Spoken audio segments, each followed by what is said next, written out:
आप टोटकों में विश्वास करते हो, बाबाओं के पीछे भागते हो, ज्योतिष में विश्वास करते हो, आप सोचते भगवान मेरी प्रार्थना सुने, मुझे कुछ दे दे यार। तो ये सब असहायपन क्यों है मालूम है? अगर इस धरती पर कोई भी क्रिएटर है वो सिर्फ मानव है बस। अभी मेरी बेटी जो है वो बाथरूम में गिर जाने से उसका यहाँ से 3-4 कट आ गए, पर आपको जानकर हैरानी होगी किसी डॉक्टर के पास नहीं गए हम लोग। हमने हाथ रखा, हीलिंग दी, 2-3 मिनट के अंदर ब्लीडिंग स्टॉप हो गई और ये आदमी कोई भी कर सकता है। आपने कैंसर पेशेंट्स पे बहुत काम किया। कैंसर से क्यों लड़ाई करूं मैं? वो तो परछाई है। मैं रूट को ठीक कर दूं तो कैंसर अपने आप गायब होना ही है। तो लोग तो कहते हैं प्रोटीन ज्यादा खाना चाहिए। खैर वो तो मेडिकल डॉक्टर का भूत है।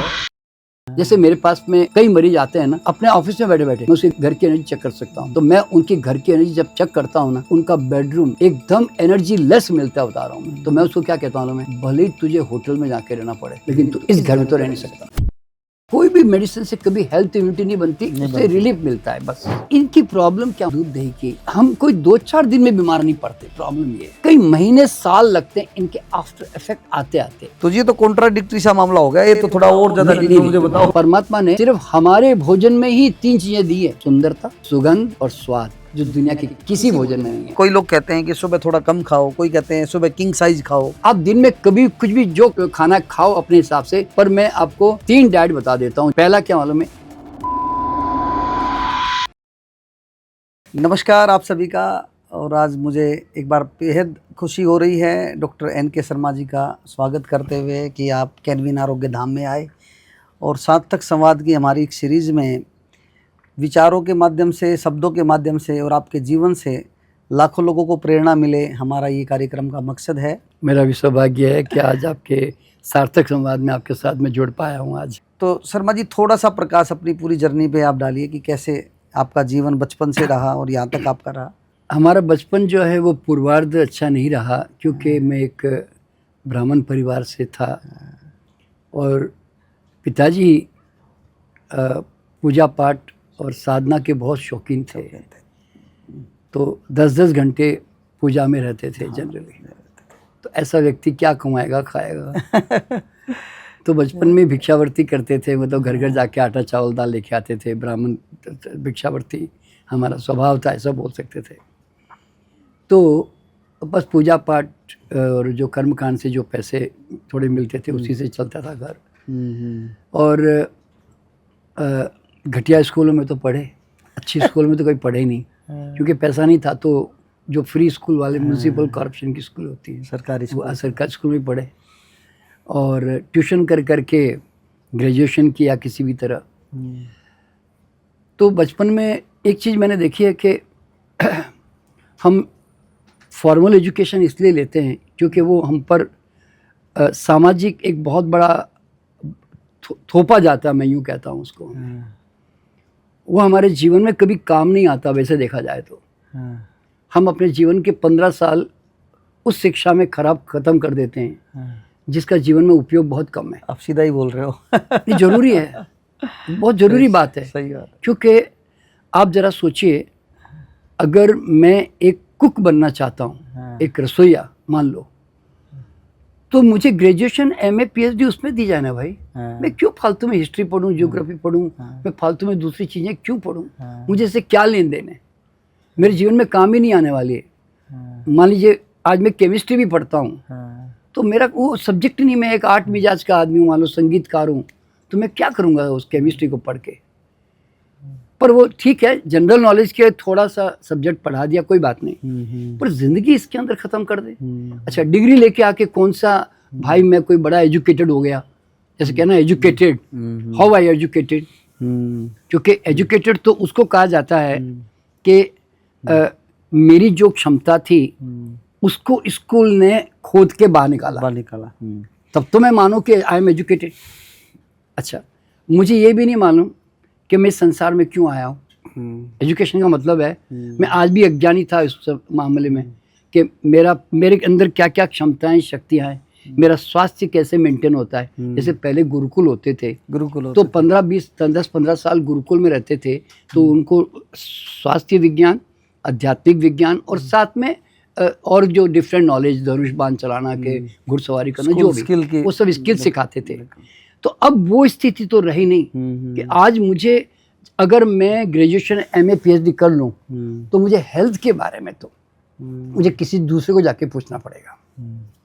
अच्छा, फिर जो व्यक्ति संसार में आता है उसको धन कैसे कमाना है, इन्वेस्टमेंट कैसे करना है, मल्टीप्लिकेशन कैसे होता है, क्या बड़े बड़े सपने देखे जा सकते हैं, बिजनेस मैन्युफैक्चरिंग क्या होती है, कुछ भी नहीं मालूम। व्यावसायिक समझ नहीं है, कुछ भी बेसिक समझ भी नहीं है। बेसिक समझ नहीं है।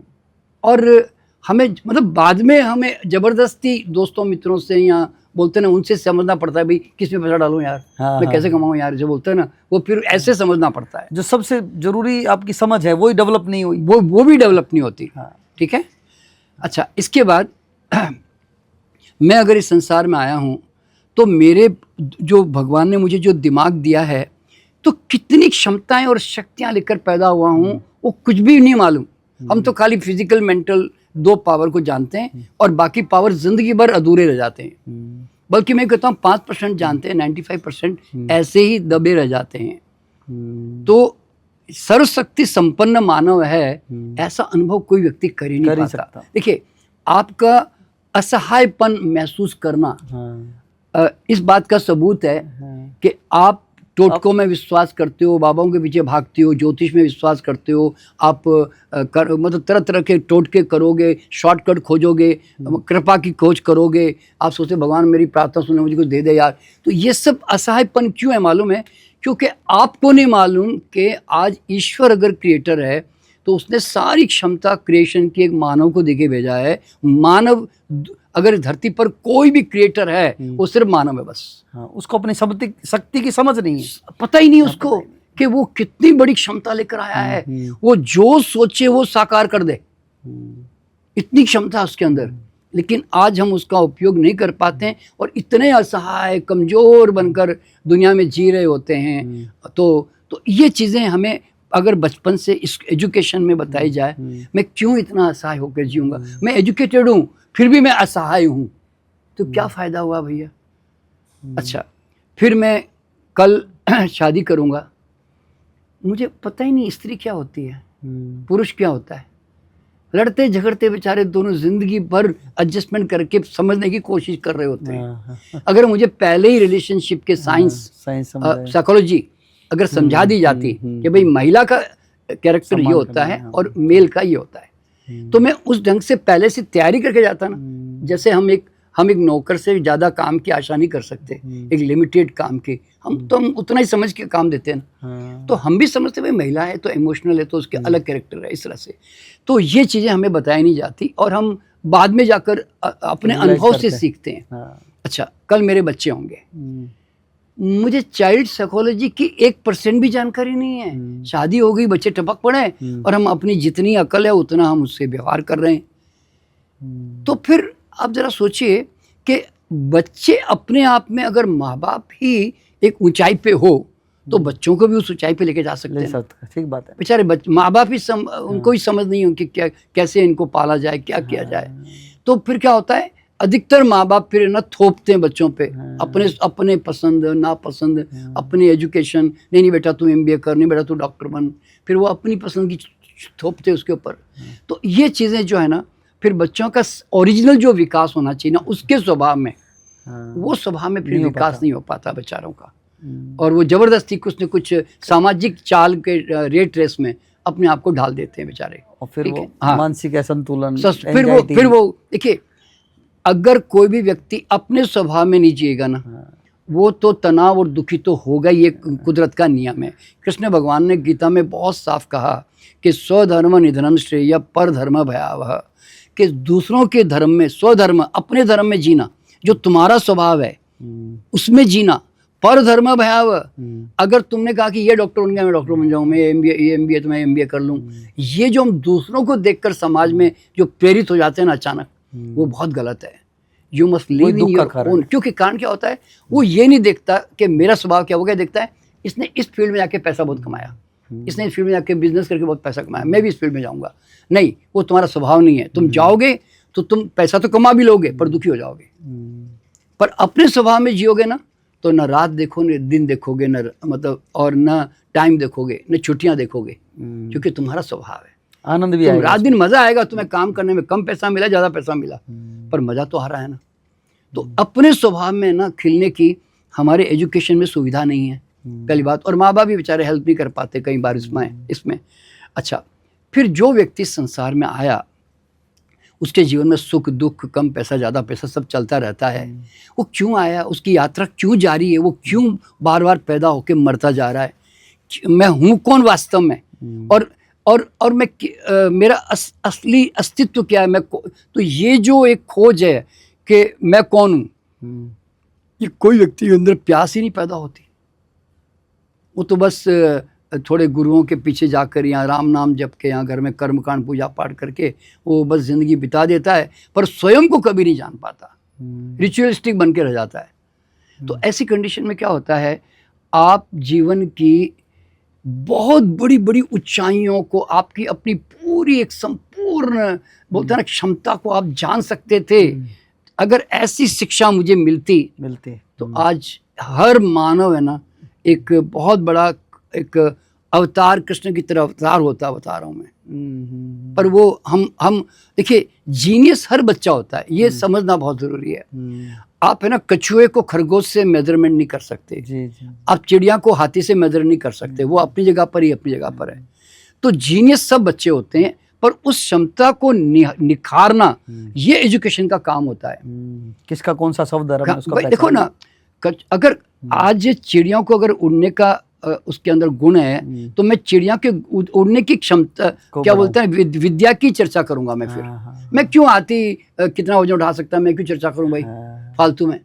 तो सवाल क्या पैदा होता है, मेरा सारा समय एजुकेशन में वो चीज़ में सीखने में चला जाता है। देखिए, चीज़ को रट्टा मारना पड़े उसको एजुकेशन कहते हैं। अरे जो मुझे आज अगर मुझे कोई चीज़ सीखनी है तो मेरे अंदर से प्यास होगी और मुझे उसके प्रति प्रेम पैदा होगा।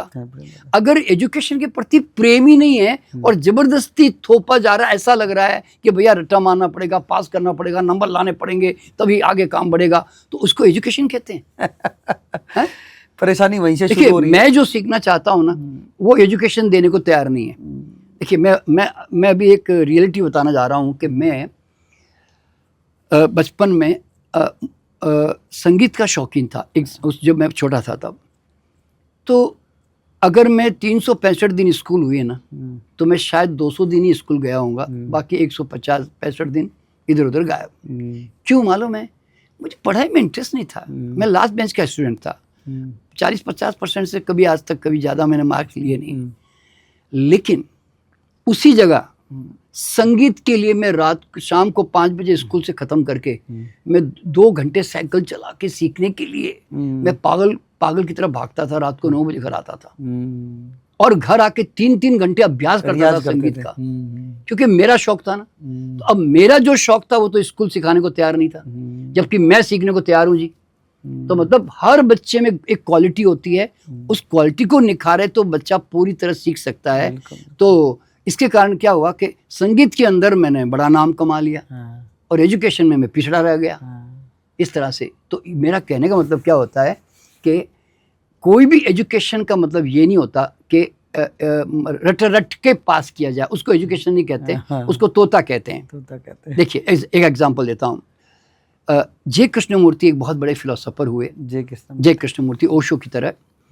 उनकी जो स्कूल है वाराणसी में और बेंगलुरु में भी, तो वहाँ पर क्या मालूम है, बच्चों को 10th तक कोई एग्जामिनेशन नहीं होता। हाँ, क्योंकि वो जानते थे कि एजुकेशन इसको नहीं कहते हैं कि मैं परीक्षा किसकी लूँ। अरे तुम खुद ही परीक्षा को अपने, अरे तुम्हें सीखना है तो सीखो ना। अब तुम्हें डंडा मार मार के मैं तुम्हें परीक्षा लेके पास करूं, क्या सेंस है भाई। प्रेशर हो जाता है। हाँ, नहीं तो उसमें क्या था, वो क्या करते थे, बच्चों को नाश्ता किया, बाहर लेके गए पार्क में और बच्चों को पूछते थे, बच्चों आज तुम किसके बारे में जानना चाहते हो। तो बच्चे कहते सर आज बादल के बारे में बता दो। अब अगर बच्चों ने पूछा ना, वो जिंदगी भर उसके उत्तर को नहीं भूलेगा, उसको कभी मेमोराइज नहीं करना पड़ेगा। देखिए, मेरी माँ ने बचपन में मुझे कहा, मैंने वहाँ से पूछा मम्मी ये बरसात क्यों होती है। मेरी माँ ने मजाक में कह दिया होगा बेटा भगवान रो रहे हैं, ऐसे बोला रियल में। तो मैंने समझा रोते होंगे उस समय बचपन में 5-7 साल की उम्र में। तो मैं आज 75 साल से ऊपर हो गया ना, तो भी मेरी माँ की वो बात एक बार बोली मेरी माँ ने बस, और आज तक मेरे माइंड में है वो बात कि बेटा भगवान रो रहे हैं। तो आप जरा सोचिए, जिस दिन मुझे जानना होता है ना, तो फिर उसको क्या याद रखना, मैं जानूंगा ना। तो मेरा मानना क्या मालूम है, एजुकेशन का मतलब है बच्चों को पूछो क्या सीखना चाहते हैं, वो उसको उसके अंदर डालो, तो उसको डंडा नहीं मारना पड़ेगा, उसके पीछे नहीं भागना पड़ेगा, पढ़ाई कर रहे हैं, यानी तो उसको कंपैरिजन नहीं करना पड़ेगा और किसी के साथ में। क्यों भाई, मैं अगर कारपेंट्री में ज़्यादा इंटरेस्टेड हूँ, मैं क्यों जो दौड़ लगा रहा है मैं उसके साथ क्यों कंपटीशन करूँगा फालतू में? सही बात है, मेरे दिमाग में आएगा ही नहीं। सही बात है। तो मतलब क्या है कि अगर मुझे लगता है कि नहीं साहब मैं तो बिजनेस ही करूंगा जी, तो फिर उसके बिजनेस से गोरी सिखाओ ना यार, क्यों बेकार में उसको फालतू चीजें पढ़ा के उसका समय खराब कर रहे हो। एक अच्छा बिजनेस, एक अच्छा बिजनेसमैन तैयार हो सकता है। अब ऐसा हो भी रहा है, आज कई छोटे बच्चे 12-14 साल के बड़े बड़े कॉर्पोरेटर बन गए। इसके ऊपर एक शेर है, कितने यहाँ ऐसे कमल होते हैं, कलियां, कितने यहाँ ऐसे कमल होते हैं जो खिलते नहीं और मौत के भेंट होते हैं। ये बात जुदा है कि वो तामीर न हो, यानी कि बनाए नहीं गए हो, वरना हर मस्तिष्क में ताजमहल होते हैं। क्या बात है। तो दुनिया में कोई ऐसा व्यक्तित्व नहीं है जिसको तुम कमजोर बच्चा समझते हो। कमजोर नहीं है, कछुआ कमजोर नहीं है, वो अपनी चाल से चलेगा। खरगोश तेज नहीं है, वो अपनी चाल से चलेगा। पर ये जो कंपैरिजन हम कर देते हैं ना, बस यहाँ हम फंस जाते हैं। तो इसका नाम है एजुकेशन। तो आपकी एजुकेशन कहाँ तक हुई शर्मा जी? देखिए, मैं पहले तो मैंने ग्रेजुएशन तो जबरदस्ती की करनी पड़ी, लेकिन बाद में जब बीमार पड़ गया तो फिर नेचुरोपैथिक बनने का शौक आया। बस लकीली 12th तक मेरी साइंस थी, क्योंकि बाद में मैंने बीए लिया एक्चुअली। तो इसलिए मेरी साइंस के चक्कर में मैं कॉलेज में एडमिशन ले पाया, मेरे अपने एनडी डॉक्टरेट नेचुरोपैथी में। और फिर वहाँ से एजुकेशन लेकर फिर मैंने अपना हॉस्पिटल खोला मुंबई में। सबसे पहले वहाँ पे नेचुरोपैथी का हॉस्पिटल 5 साल वहाँ चलाया। किस साल की बात कर रहे हैं? ये 1979 की बात है ये। वाह जी वाह। हाँ, और वहाँ से समझो कि 1984 तक समझो कि हॉस्पिटल चलाया। फिर बाद में 84 के अंदर में हम लोग दिल्ली आ गए थे। फिर वहाँ दिल्ली में आने के बाद दिल्ली में 15 साल चलाया हमने। और उसके बाद फिर मैं हॉस्पिटल से निकल गया, क्योंकि मेरा मकसद क्या था मालूम है कि क्या मैं जिंदगी पूरी एक खाली रोजी रोटी के लिए, बस पेशेंट आवे तो आवे, ठीक हो तो ठीक हो जावे, मेरा काम है उनको ट्रीटमेंट करना बस। तो मतलब क्या मैं ऐसी जिंदगी जीऊँ? और मैंने अपने हॉस्पिटल में एक नियम बनाया था कि, क्योंकि मैंने क्या देखा कि कोई भी मरीज जब आता है ना, तो मैंने देखा कि मरीज अकेला मरीज नहीं होता, उसके पूरे परिवार को एजुकेट करना पड़ता है। मैं यूं कहता हूं कि if you want to cure a patient, cure the family first. क्योंकि फैमिली वाले तो गड़बड़ करते हैं बहुत सारी। जैसे दादी माँ पत्नी, नहीं बेटा 2 रोटी खानी पड़ेगी, नहीं तेरे लिए आज मैंने हलवा बनाया बेटा, मैं तेरे लिए बढ़िया जलेबी लाया हूं बेटा, मैं प्यार के मारे। तो ये परिवार वाले बेचारे प्यार के मारे कई चीजें करते हैं हमारे लिए। तो क्या होता है, अब उनको जब आप किसी मरीज को आप थोड़े से परहेज में डाल देते हो ना, तो परिवार वाले परेशान करते हैं। तो मैंने ऐसा नियम बनाया कि भाई सप्ताह में एक बार जो भी लोग बीमार हॉस्पिटल में एडमिटेड है, उनका पूरा परिवार को आना पड़ेगा सैटरडे संडे, और मेरे 3-3 घंटे के मेरे सेशन लेने पड़ेंगे। और अगर वो नहीं आए तो फिर मैं अगली बार आपको मैं कंसल्टेशन नहीं दूंगा। क्यों? आपको इंटरेस्ट नहीं है, मतलब आगे सीखने का, आपको जागने का शौक नहीं, इसका फायदा भी नहीं होगा। फायदा नहीं, तो मतलब मैं क्यों आपको नॉलेज दूं भाई। तो लोग है ना आते थे, दूसरे लोग भी आते थे, और मैं रोज सैटरडे संडे ऐसे में बी योर ओन डॉक्टर, ये मेरा स्लोगन था। तो मैं कोर्स करता था। तो शुरू से मेरी रुचि क्या रही कि लोगों को जगाया जाए, यार ये बीमारियों को कब तक ठीक करते रहेंगे। तो फिर उसी समय फिर समझो रेखी आ गई मेरे जीवन में। रेखी आई तो मुझे और आसान हो गया कि भाई 24 घंटे एक जीवनी शक्ति हमारे हाथों में परमात्मा ने ऐसी दी है कि आप किसी को भी टच करके एक जबरदस्त ऊर्जा, यानी कि प्राण ऊर्जा ट्रांसफर कर सकते हैं। हाँ, इसको प्राण विद्या कहते हैं वास्तव में, ठीक है ना। तो ये क्षमता हमारे हाथों में आ गई, तो फिर मुझे लगा कि जैसे वास्तव में जादू की छड़ी आ गई। क्यों मालूम है, अनपढ़ से अनपढ़, पढ़ा लिखा आदमी भी, गरीब से गरीब, अमीर से अमीर, हर आदमी के पास आंख नाक कान की तरह ये नेचुरल क्षमता है। तो मैं इसको जागृत करने की कला लोगों को सिखाता हूँ फ्री में। मेरे हर 15 दिन में मेरे कार्यक्रम आते हैं, यूट्यूब पे भी, वैसे भी वो उसमें हज़ारों लोग जुड़ते हैं। अब तक हम लोग 2.2 मिलियन यानी कि 22 लाख लोग हम तक अब तक ट्रेन कर चुके हैं। तो वो मैं इसलिए सिखा रहा हूँ कि कभी भी इमरजेंसी घर में आ जाए ना, आप तुरंत किसी को टच करके एनर्जी ट्रांसफ़र करके इमीडिएट राहत दे सकते हैं आप। अभी मेरी बेटी जो है वो बाथरूम में गिर जाने से बेसिन के पास उसका यहाँ से 3-4 कट आ गए ज़बरदस्त यहाँ पे। तो हम किसी डॉक्टर के पास नहीं गए हम लोग। जनरली तो लोग टाँका वाका लगवाएंगे ना, क्योंकि इतने 1-1 इंच के समझो घाव थे, तो टाँका लगवाने जाते ना। पर आपको जानकर हैरानी होगी, ये मैं इसलिए बता रहा हूँ कि आज आपके पास एक क्षमता है, डॉक्टर के पास तो जाओगे अलग बात है, वो तो जिनको जाना है वो जरूर जाए। पर हमने हाथ रखा, हीलिंग दी, और 1-2-3 मिनट के अंदर ब्लीडिंग स्टॉप हो गई उसकी। सिर्फ हीलिंग से बता रहा हूँ, और ये आदमी कोई भी कर सकता है। और हीलिंग बंद हो गई, फिर 5-10 मिनट के बाद में उसको दर्द में थोड़ा आराम आ गया, और फिर सूजन थी काफ़ी बड़ी। वो 12 घंटे के बाद हमने फोटोग्राफ लिया उसका, मैं बताऊंगा आपको थोड़ी देर बाद। तो वो उसकी सूजन काफ़ी थोड़ी कम हो गई।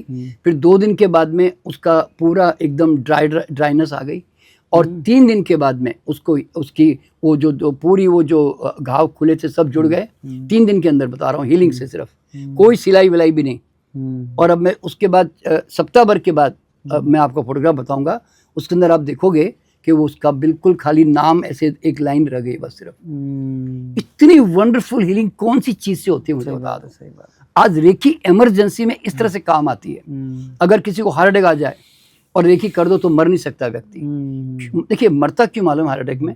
क्योंकि जब अटैक के अंदर बॉडी अपनी मैक्सिमम एनर्जी को यूज करती है ना अटैक के लिए, तो अगर बैटरी का बैकअप थोड़ा अच्छा है तब तो मरीज हॉस्पिटल में जाके वापस रिटर्न होके आता है। अगर बैकअप अच्छा नहीं है ना तो उसी समय मर जाता है। तो खेल बैकअप का है। तो इसीलिए क्या होता है कि आपने अगर मान लो कि हार्ट अटैक आया और उसी समय आपने अगर रेकी कर दी तो यूं समझो कि बुझते हुए मोबाइल की बैटरी को इमीडिएट चार्जर में डाल दिया आपने। बिल्कुल। ये कमाल है रेकी का। तो ये चीज फिर आज जो जन जन में मैं लोगों को पहुंचा रहा हूँ, इसका मतलब ये है कि भाई आप 24 घंटे आपके हाथ जगन्नाथ है। आप जब चाहें अपना उपचार करो, दूसरों का उपचार करो, अपने परिवार में बड़ी बड़ी बीमारियों से जूझ रहे हैं उनको ठीक करो। और सबसे बड़ी बात क्या रेकी की कि प्लांट अगर कोई पेड़ पौधा सूख रहा है, आप अगर रेकी कर दो ना वापिस हरा भरा हो जाएगा। इतनी क्षमता है रेकी में। और अगर कोई जीव जंतु, कोई कुत्ते बिल्ली घायल हो जाए तो आप उनको रेकी कर दो तो वापस उनको नया जीवन मिल जाए। ऐसे हमने कितने पक्षियों को नया जीवन दिया। जैसे हम घूमने जाते हैं सुबह, पक्षी रास्ते में कभी चिड़िया कबूतर मिले तो जनरली तो कोई उठा के लेके नहीं आता, पर हम उठा के ले आते हैं और लाकर बाद में उनको रेकी करते हैं, थोड़ी देर के बाद में उड़ जाते हैं। अगर हम नहीं जानते मान लो रेकी तो शायद वो हम कुछ नहीं कर पाते। तो मतलब रेकी इतनी अद्भुत चीज हमारे हाथों में आई, ये समझे ना। तो इसीलिए फिर हम रेकी में ही जो है मैं लोगों को ट्रेन करने लगा। और फिर एक चीज जो मेरा स्वभाव था कि मुझे ये जितने सदियों से अंधविश्वास, ये पाखंड, ये भय, ये भ्रम, ये अज्ञानता जो सदियों से अब तक चली आ रही है, मेरे दिमाग में था कि यार ये कब तक आदमी मानव इसके अंदर डूबा रहेगा, कब आँख खोलेगा भाई, अब तो जाग, जैसे बोलते ना।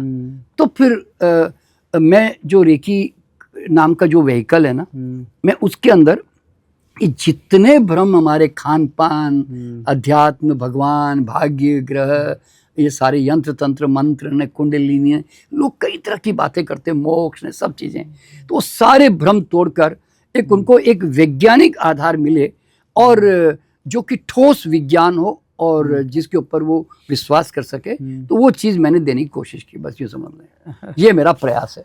जिसे हम जो रेकी को नहीं जानते और पहली बार आपको सुन रहे हैं, तो उनको कैसे एक परिभाषित करेंगे कि रेकी क्या होती है, या उसका एक तरीका क्या होता है जिससे वो थोड़ा सा सीख पाएं और अपने जीवन में जितना जरूरी है उतना प्रयोग कर पाएं? देखिए रेकी सिखाने के लिए थोड़ा मुझे एक आधा घंटा, पौना घंटा चाहिए। तो वो एक नेक्स्ट सेशन हम लेंगे ना, स्पेशल सिर्फ रेकी के लिए लूंगा और मैं उसमें सबको रेकी सिखाऊंगा। ठीक है ना, क्योंकि वो मेरा मिशन ही है लाइफ का। तो देखिए रेकी रे यानी यूनिवर्सल और की का मतलब एनर्जी। तो एक ब्रह्मांडीय उपचारात्मक ऊर्जा का नाम है रेकी। है तो जापानीज नाम रेकी ओरिजिनली, पर एक्चुअल में जापान से रेकी है ही नहीं। ये हमारे वेदों में ऑलरेडी ऋग्वेद में ये मंत्र है, अयम में हस्तो भेषजयम, कि आप हे मानव तेरे हाथ औषधियों से युक्त है, तेरे हाथ स्पर्श करके तू दूसरों को नव शक्ति नव ऊर्जा प्राण दे सकता है, तो तू इनसे स्पर्श कर और लोगों को स्वस्थ कर। ये इतना क्लियर मेंशन है ऋग्वेद में। अथर्ववेद में भी मंत्र है इसके, रोग सुक्तम करके नाम है, जहाँ पे सब कुछ है। लेकिन भारत के अंदर ये विद्या आज से मान लो वेदों का उद्गम 3000 साल के आसपास माना जाता है। आज 3000 साल पहले ये सूत्र लिखे गए और 3000 साल निकल गए, और भारत के अंदर कोई मतलब आध्यात्मिक गुरु, कोई भी संत बाबा, कोई भी ज्योतिष, कोई पंडित, कोई भी राजनेता, राजा, किसी ने इसकी तरफ देखा भी नहीं। इतनी बड़ी क्षमता जो मानव के अंदर थी हाथों में स्पर्श करने की, और इसका नाम स्पर्श चिकित्सा था, किसी ने काम नहीं किया, कोई चर्चा नहीं। पर हाँ, साइलेंट चर्चा है थोड़ी थोड़ी। कैसे कि एक स्वामी रामचरक हुए, उनकी 1950 में एक किताब मुझे मिली, उसके अंदर उन्होंने इसकी हीलिंग की चर्चा की है कि टच करके कैसे हीलिंग करते हैं। 1990 की एक किताब प्रिंटेड मिली मुझे मुंगेर के स्वामी निरंजनानंद की, जिसके अंदर ये मेंशन है कि साइकिक हीलिंग क्या होती है इस तरह से। तो मतलब क्या है कि भारत की विद्या भारत में कभी विकसित ही नहीं हुई। ये तो यहाँ से तिब्बत गई, तिब्बत से जापान गई, जापान जाकर वहाँ विकसित हुई, वहाँ जाकर फिर वेस्टर्न कंट्री गई। अब वेस्टर्न कंट्री की खूबी क्या मालूम है कि वहाँ पर वो इतने ईमानदार लोग हैं, ऑनेस्ट कम से कम, कि अगर किसी साइंस में दम है तो वो बाजार में एस इट इज लोगों को सिखाने की कोशिश करेंगे। उसको ना वो क्या उसको ड्रम से ढकने आर्टिफिशियली बनाते हैं, जैसे दाढ़ी बढ़ा देंगे, कपड़े गेरुए पहन लेंगे, भगवान को बीच में ले आएंगे कि देवी देवता का दिया हुआ वरदान है जी, मेरे गुरु का वरदान है जी, तो बोलते हैं ना। फिर लोग सोचते पता नहीं भाई हम जैसे लोग थोड़ी सीख सकते हैं। तो वो उन्होंने ना उसको बिल्कुल सिंपल भाषा में सामान्य जन तक पहुँचाया। तो आज वो लोग इंडिया आए और उनके कारण फिर हम भी सीख पाए, नहीं तो हमें तो पता ही नहीं रेकी क्या होती है। तो मतलब क्या होता है, हमारी आज योग है कि हमारा प्राणायाम है कि हमारी विद्याएं हैं। आज चक्र, भारत में जो चक्र है ना, चक्र का विज्ञान, 7 चक्र होते हैं। जितनी बाहर की किताबें हैं ना, उतनी भारतीय किताबें कम है उसके मुकाबले। आप जरा सोचिए, जबकि ये विज्ञान यदि हम प्राचीन काल से देखें तो हमारे सनातन ने तो इसका प्रचार किया था। पतंजलि योग सूत्र में चक्रों का पूरा वर्णन है, वर्णन है, हाँ, वो जो जीवन विज्ञान है। फिर तो मतलब क्या है कि तो इस तरह से खैर भारत में ना बहुत सारी चीज़ों का विकास अभी तक भी नहीं हुआ। आप ज़रा सोचिए, मैं तो पूर्व जन्म पे काम करता हूँ। पूर्व जन्म में वर्जीनिया यूनिवर्सिटी और 2-3 यूनिवर्सिटी है जहाँ पर पूर्व जन्म के ठोस काम हो रहे हैं। MD डॉक्टर्स काम कर रहे हैं, डॉक्यूमेंटेशन मेंटेन कर रहे हैं पूरी तरह। इवन आपके बर्थ मार्क क्या होते हैं उसके ऊपर भी रिसर्च चल रही है कि पूर्व जन्म से बर्थ मार्क कैसे आते हैं। लेकिन आज भारत में गीता के अंदर हम आत्मा और जन्म, पूर्व जन्म की बातें करते हैं, हम गरुड़ पुराण भी पढ़ते हैं। लेकिन भारत के अंदर किसी भी कोई यूनिवर्सिटी में, एजुकेशनल इंस्टीट्यूशन में ना, इवन इतने सारे हजारों तो मान लीजिए आश्रम बाबा है, सब कुछ है भारत में, संत महात्मा है, किसी के यहाँ कोई रिसर्च नहीं। कॉपी कर रहे हैं सब। नहीं, इस विद्या का रिसर्च ही नहीं है। अगर कोई कहे कि भारत के कोई रिसर्च जी, कुछ भी नहीं। तो आप सोचो, पूर्व जन्म हम हजारों साल से माने जा रहे हैं, लेकिन उसका कोई उत्थान, कोई रिसर्च, कोई स्टडी, कोई कुछ भी तो हो, आज भी वो नहीं है। ये तो हमारे अपने पर्सनल इंटरेस्ट से हम काम किए जा रहे हैं बस, और थोड़ा बहुत जो अनुभव हुआ वो हम लोगों को बांटे जा रहे हैं। तो होता क्या है कि हमारी अपनी ही विद्याएं कभी भारत में विकसित नहीं हो पाई, आप यूँ समझ लीजिए। तो ये होना चाहिए वास्तव में, मतलब देखा जाए तो।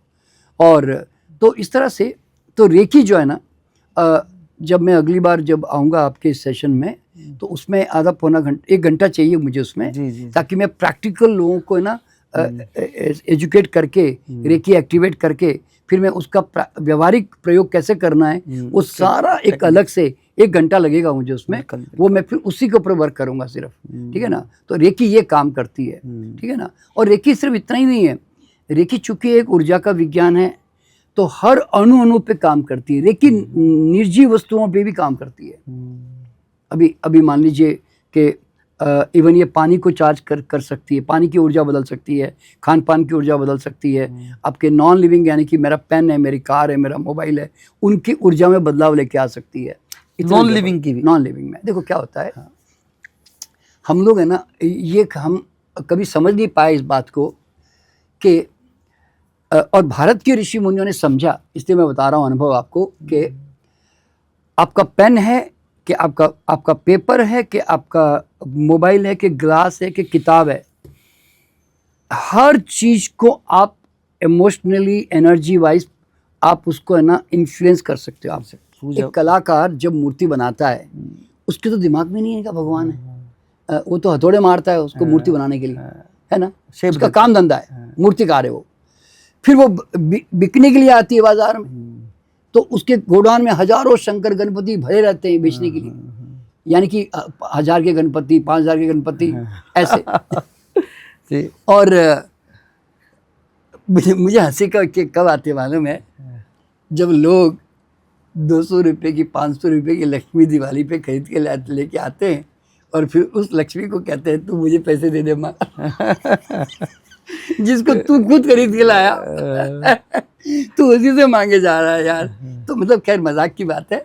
तो मतलब क्या है कि तो वो जो मूर्ति है ना उसमें भगवान नहीं होता। हमारे ऋषि मुनि क्या कहते हैं, प्राण प्रतिष्ठा करो भाई।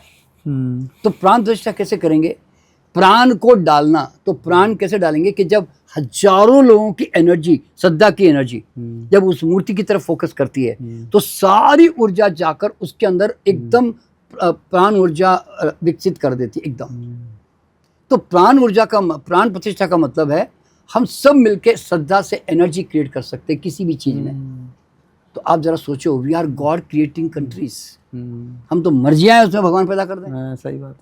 अगर देखिए एक पुस्तक भंडार में घुस जाइए, गीता, कुरान, बाइबल भरी पड़ी है, ऑर्डिनरी वस्तु है ना। एक गुरु ग्रंथ लाया, गुरुद्वारे में रखा, माथा झुकाया, भगवान पैदा हो गया। ऑर्डिनरी पेपर भगवान बन गया। तो मतलब आप जरा सोचिए, अगर कोई एक लेदर तो कभी कोई पूजा में लेके नहीं आता ना, लेदर, लेकिन कोई कहे कि तेरे ये पुराने गुरु जी की चप्पल है, कबीर की चप्पल है, नानक जी की चप्पल है, अब उठा के लाके पूजा रूम में रख दोगे। तुम तो किसी को भी श्रद्धा से देखकर भगवान पैदा कर सकते हो। तो भारत के अंदर ये जो विजडम रही ना कि आज हम पीपल के पेड़ में ही भगवान देख लेते हैं। आज हम कहते हैं गौ माता, हम कहते हैं नाग देवता, चंद्र देवता, सूर्य देवता, अग्नि देवता, जल देवता, हम तो हर एक को भगवान बोलना हमारी मर्जी है। हम तो किसी में भगवान पैदा कर ले। देखना, करना क्या, श्रद्धा से देखना है, श्रद्धा से। तो देवी देवता का मतलब ये रहा हमारे भारत में कि आप हर चीज को प्यार से, श्रद्धा से देखो, भगवान पैदा कर लो। तो आप अगर अपने कपड़ों को भी प्यार से संवार के रखते हो, अपने सामान को, कार को प्यार से रखते हो, अपने मोबाइल को प्यार से रखते हो, तो उसके अंदर भी आपके भावों की एनर्जी ट्रांसफर होती है। कैसे विश्वास करें, देखिए हमारे पास में इंस्ट्रूमेंट होते हैं, हमारे पास में एक ऑरा स्कैनर होता है। मैं आपको फोटोग्राफ भेजूंगा कि मान लीजिए एक आपके पास कोई पेन है, मान लीजिए मैंने या तो ये मान लीजिए एक चॉकलेट रखी हुई है। अब ये तो मुर्दा है, मुर्दा चीज़ ऐसा कोई बोलेगा, ठीक है, लेकिन अब मैं इसकी फोटोग्राफ लूँगा, ऑरा स्कैनिंग कहते हैं। तो इसके चारों तरफ एक वाइब्रेशन की पिक्चर आएगी इसके, ठीक है।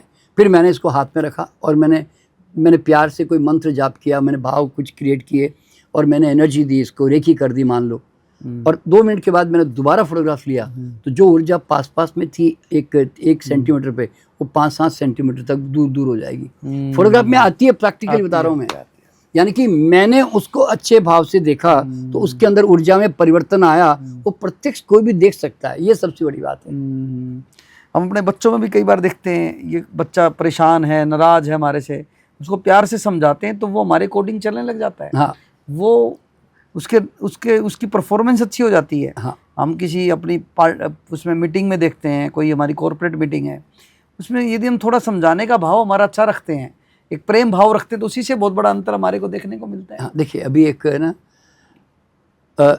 अभी मैंने भी कहीं सुनने में आया मुझे, एक दहाड़ करके कोई फिल्म आई, बोले उसके अंदर एक आईपीएस का जो बेटा होता है, पुलिस ऑफिसर का, वो बच्चे सब मिल के है ना, वो जो संबंधी कुछ फिल्में देख रहे, छोटे बच्चे हैं, देख रहे होते हैं, ठीक है ना। तो पिताजी ने जाके देखा कि उसका बच्चा इस तरह से देख रहा है, पकड़ लिया उनको, लेकिन उसने उस समय कुछ नहीं कहा। उसने बच्चे के साथ में बुलाकर बैठाकर उन्होंने इस तरह से समझाया कि माँ क्या होती है, बहन क्या होती है, आज तुम अपनी बहन को ऐसे देखना चाहेगा, तेरी माँ को देखना चाहेगा, मान लो। तो ऐसे एक उसको ना एक एहसास दिलाया। तो मेरा मानना क्या मालूम है, देखिए डांट से व्यक्ति ढीठ होता है, एहसास से उसके अंदर परिवर्तन आता है। तो इसलिए कभी भी जब तक उसके अंदर समझ पैदा नहीं होगी ना, वो क्यों बदलेगा। तो इसलिए माँ बाप का काम भी होता है और इवन बॉस का भी काम होता है कि नालायक कितना भी होगा, आपका काम है उसको एहसास दिलाना। अब देखिए मेरी भी करीब 40 स्टाफ है मेरे ऑर्गेनाइजेशन में। तो कई लोग है ना टाइम से नहीं आते, कई लोग ढीले बैठे बैठे यूँ करते रहते, मान लो। तो मैं उनको क्या बोलता हूँ मालूम है, समय से नहीं आना किसकी आदत है? आदत तुम्हारी पड़ रही ना, मेरी तो नहीं पड़ रही ना। तो अल्टीमेटली तुम अपनी कमज़ोरी को तुम ही मजबूत कर रहे हो ना, रोज़ लेट आके। तो नुकसान तुमको हो रहा है, मुझे नहीं हो रहा है, ध्यान रखना। अगर तुम काम नहीं कर रहे हो घर में या कुर्सी पे बैठकर और तुम टाइम पास कर रहे हो, तो it is your habit, it is not my habit, समझे ना। तो मैं उनको कहता हूँ तुम अगर कोई काम तुम्हें दिया जाता है, तुम उसको अगर पूर्णता के साथ दिल से जल्दी निपटने की कोशिश करोगे, तुम्हारी संस्था के अंदर वैल्यू क्यों बनेगी? वैल्यू तुम बनाते हो ना। हम कहेंगे नहीं जी, अरे साहब डीपी साहब बहुत अच्छे हैं जी, ये बड़ा बढ़िया काम करते हैं जी, इनको आगे बढ़ाओ जी, प्रमोशन करो जी इसकी। मतलब कैसे करते हैं प्रमोशन, कैसे होता है, वैल्यू कैसे बनती है? मतलब तुम्हारी वैल्यू अगर हम तुम्हारे बारे में पूछा जाएगा तो हम क्या कहेंगे, अरे वो छोड़ो आलसी आदमी, वो कुछ नहीं करता। तो फिर बताओ तुम कैसे आगे बढ़ोगे? तो ये जब समझ हम देते हैं ना उनको, तो फिर उनके अंदर चेंज आता है। क्योंकि डांटने से क्या, सुनेगा इधर से निकाल देगा। जनरली मैंने देखा है। ये सही लाइन सुनाई आपने कि डांटने से तो ढीठ बनता है, ढीठ बनता है। इसीलिए देखिए दुनिया में कोई भी बच्चा है ना, देखिए उसको आप देखिए डर पैदा करके या मार पीट करके या डांट के ना आप उसको नहीं ठीक कर सकते। तो जैसे आपने ये इतनी डीप जानकारी और जो एक सही समझ मैं कहूँ कि आपने पैदा की और इतने लोगों का आपने भला किया, मैं आपके जीवन को जब थोड़ा अध्ययन कर रहा था तो पता लगा कि आपने कैंसर पेशेंट्स पे बहुत काम किया। तो करीबन मैं यदि नंबर्स की बात करूँ तो आई थिंक आपने 18,000 से ज़्यादा पेशेंट्स पे आपने काम किया। तो वो कब ऐसा लगा कि आपको ऐसा करना चाहिए, उसके पीछे आपकी क्या प्रेरणा थी और किस तरह से किया? और जो कैनविन फाउंडेशन से जुड़े हुए जो और भी या कैंसर पेशेंट्स हैं, वो किस ऊर्जा को या किस चीज़ को प्रैक्टिस करें, आपकी समझ को या आपकी सीख को, जिससे उसके जीवन में लाभ हो? बेसिकली कैंसर पे काम करने का मेरा पर्पस क्या था मालूम है? जब मैंने प्रकृति की महानता और हमारे भीतर जो एक सेल्फ फीलिंग पावर है उसकी महानता को जब मैंने पहचाना, तो मुझे क्या लगा कि अगर उसको सिद्ध करना है तो आप अगर बड़ी बीमारी को प्रूव करके नहीं बताओगे ना, सिद्ध करके ठीक करके, तो फिर लोग ये छोटे मोटे डायबिटीज ठीक कर लिया ना, ब्लड प्रेशर ठीक कर लिया ना, जॉइंट पे अस्थमा ठीक कर लिया ना, मतलब इससे लोग नहीं जागेंगे। मैंने कहा जो इनक्यूरेबल डिजीज मानी जाती है उस पर काम करके बताओ। तो मेरा मानना क्या मालूम है, अगर आप किसी क्षेत्र में जाते हो तो क्रिएट योर ओन यूनिकनेस, क्योंकि तुम्हारी पहचान यूनिकनेस से होती है। क्या बात है। तुम normal engineer, normal doctor, normal architect हो ना, तो लोग तुम्हें ज़्यादा नहीं पूछेंगे। तो इसलिए मैंने कहा कि मैं नेचुरोपैथ तो हज़ारों हुए इंडिया में मान लो, पर मैंने कहा नहीं, I will create my own uniqueness. क्या बात है। तो और सचमुच में मतलब यूँ समझे कि कैंसर पर काम करने की शुरुआत भी इंडिया में शायद मैंने ही की पहली बार, यूँ समझ लें आप। उस समय आज से 40-45 साल पहले। बिल्कुल बिल्कुल उस समय, क्योंकि उस समय कोई था नहीं, था भी नहीं और बीमारी भी उतनी नहीं थी। आपने तो बड़ी बीमारी पकड़ी पहले। वही तो। और फिर दूसरा क्या होता है, when you take the challenging task लेते हो ना, तो कुदरत का नियम क्या मालूम है, स्ट्रेंथ बढ़ती है। You explore yourself. आप अपने आप को एक्सप्लोर करते हो। अब मुझे जबरदस्ती पढ़ना पड़ेगा, स्टडी करनी पड़ेगी, खोज करनी पड़ेगी। तो उसके कारण है ना, फिर मैं काफ़ी उसके अंदर काम कर गया। तो कैंसर का सिद्धांत मैंने क्या देखा कि एक स्वस्थ शरीर में कैंसर कोशाणु नहीं टिक सकते, ये एक सिद्धांत पे काम किया बस। और तो मैंने कहा कि कैंसर से क्यों लड़ाई करूं मैं, वो तो परछाई है, वो तो शेडो है। मैंने कहा जिस चीज के खड़े होने के कारण कैंसर की परछाई आ रही रूट्स पे है, काम अगर मैं रूट्स को ठीक कर दूं तो कैंसर अपने आप गायब होना ही है। तो कैंसर सेल का मतलब क्या मालूम है, एक घर में जैसे हमारे बच्चे हैं, उसमें एक गुंडा निकल गया, वो हमारी बात नहीं मानता, वो हमारे नियम के अंदर नहीं, अब वो अलग निकल गया। वो कहता मैं मर्जी है वैसे करूंगा जी, ऐसे बोलता ना, इस तरह का गुंडा हो गया। उदाहरण आपका। वही वैसे निकल गया। बाकी मेरे बच्चे सब अच्छे हैं, मेरी बात मानते हैं, पर वो मेरी बात नहीं मानता इस तरह से। पर वो क्यों नहीं मानता, क्योंकि उसको ऐसा माल मिला। देखिए, कैंसर पैदा होने के लिए बहुत सीवियर केमिकल इम्बैलेंस, डेफिशिएंसी और टॉक्सिक ब्लड चाहिए, लो इम्यूनिटी चाहिए। वो कैसे पैदा होगी? अगर आपने ऐसे कारण जीवन में जोड़ लिए हैं तो धीरे धीरे समय के साथ साथ आपको कैंसर डेवलप होगा ही। देखिए, कैंसर और टीबी का सिद्धांत क्या मालूम है? मान लीजिए एक कमरा है, कमरे के अंदर कचरा भरता जा रहा है और मैं यहाँ कोने में बैठा हुआ यहाँ पे। तो भरते इतना कचरा भर गया मेरे चारों तरफ, तो अब मैं उस तरफ जा ही नहीं पा रहा हूँ, इससे बाहर निकल नहीं पा रहा हूँ। तो मैं अब यही पड़े मेरे ऑक्सीजन और न्यूट्रिशन और आदान प्रदान बंद हो गया मेरा, है ना। तो अब यहाँ पर ही मेरे सेल में जो पैदा हो रहा है ना, वो चीज़ें मेरे यहाँ पे सड़न पैदा कर रही है, उसका नाम है टीबी। टीबी का मतलब क्या है कि एक जगह पर ब्लड सप्लाई खत्म हो गई और इतनी टॉक्सिसिटी बढ़ गई और यहाँ डेफिशिएंसी क्रिएट हो गई, तो उसके कारण मैं सड़ने लग गया। और कैंसर क्या करता हूँ मालूम है? कैंसर जो है, आपको कोई नाक दबाना शुरू करे चारों तरफ से सामान भर के, तो हाँ करके एकदम उछल के ऐसे फेंकते हो ना, तो बस कैंसर और टीबी में इतना ही फर्क है। तो कैंसर जब होता है ना, तो वो है एसिडिक एनवायरनमेंट। कैंसर को चाहिए हाईली एसिडिक एनवायरनमेंट, कैंसर को चाहिए शुगर, कैंसर को चाहिए लो ऑक्सीजन। तो आपने अगर ऐसा जीवन जिया जहाँ लो ऑक्सीजन है, आपने अगर बॉडी को मैक्सिमम शुगर प्रोवाइड कर दी और एसिडिक ब्लड बना दिया, तो एसिडिक ब्लड किससे बनता है? सिंपल भाषा में टॉक्सिक जो एसिड जो ब्लड में बनती है ना, वो क्यों बनती है? देखिए, अगर हम बहुत ज़्यादा नॉनवेज, सबसे ज़्यादा एसिड बनती है नॉनवेज से, ओके, सबसे ज़्यादा हाईएस्ट, ठीक है ना। उसके बाद सेकंड नंबर पे बनती है हाई प्रोटीन डाइट, जैसे नॉनवेज तो ही है, पर कई लोग चीज़, पनीर, सोयाबीन, दालें, जो हाई प्रोटीन डाइट होते हैं ना, उसकी यूरिया और यूरिक एसिड बनती है। प्रोटीन का बाय प्रोडक्ट है यूरिक एसिड। तो लोग तो कहते हैं प्रोटीन ज़्यादा खाना चाहिए। नहीं, वो तो खैर वो तो मेडिकल डॉक्टरों का भूत है, तो लेकिन सच्चाई वो नहीं है, मैं उसके ऊपर अलग बात करूँगा। तो ये हाई प्रोटीन से ना, उसकी वेस्टेज जो बनती है, रेसिडुअल्स, वो एसिडिक होती है, ठीक है। अच्छा, फिर क्या हुआ? आदमी है ना, समय के साथ साथ अन्न दालें ही खाने लग गया, फल सलाद तो प्रसाद की तरह खाने लग गया। हमारा ब्लड ओरिजिनली ऑल्कलाइन है, हमारा ब्लड एसिडिक नहीं है, 80% ऑल्कलाइन है हमारा ब्लड। तो हमें ऑल्कलाइन फूड मिलना चाहिए, वो नहीं मिलता, हमें हाईली एसिडिक फूड मिलता है। क्यों? मैं सुबह रोटी, दोपहर को रोटी, रात को रोटी, यानी तो नॉनवेज, यानी तो जो भी मान लो ब्रेड बिस्किट कुछ भी खा रहा हूँ। और अगर वो रिफाइंड हो गया, मैदा हो गया, तब तो भयंकर टॉक्सिक पैदा करेगा। क्यों? अब वो प्योर स्टार्च हो गया, वो उसमें मिनरल्स भी नहीं है, अल्कलाइन एक तत्व भी नहीं है, मान लो।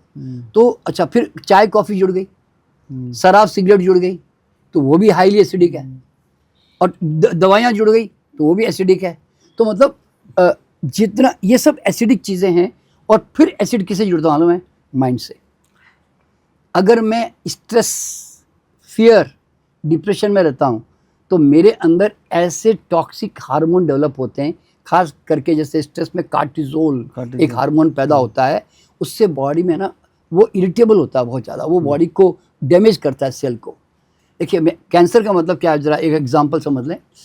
मैं ना एक पेंसिल लेकर मैं यहाँ पे यूं करता हूँ, तो इसको कहते हैं इरिटेशन, इरिटेट करना, ठीक है।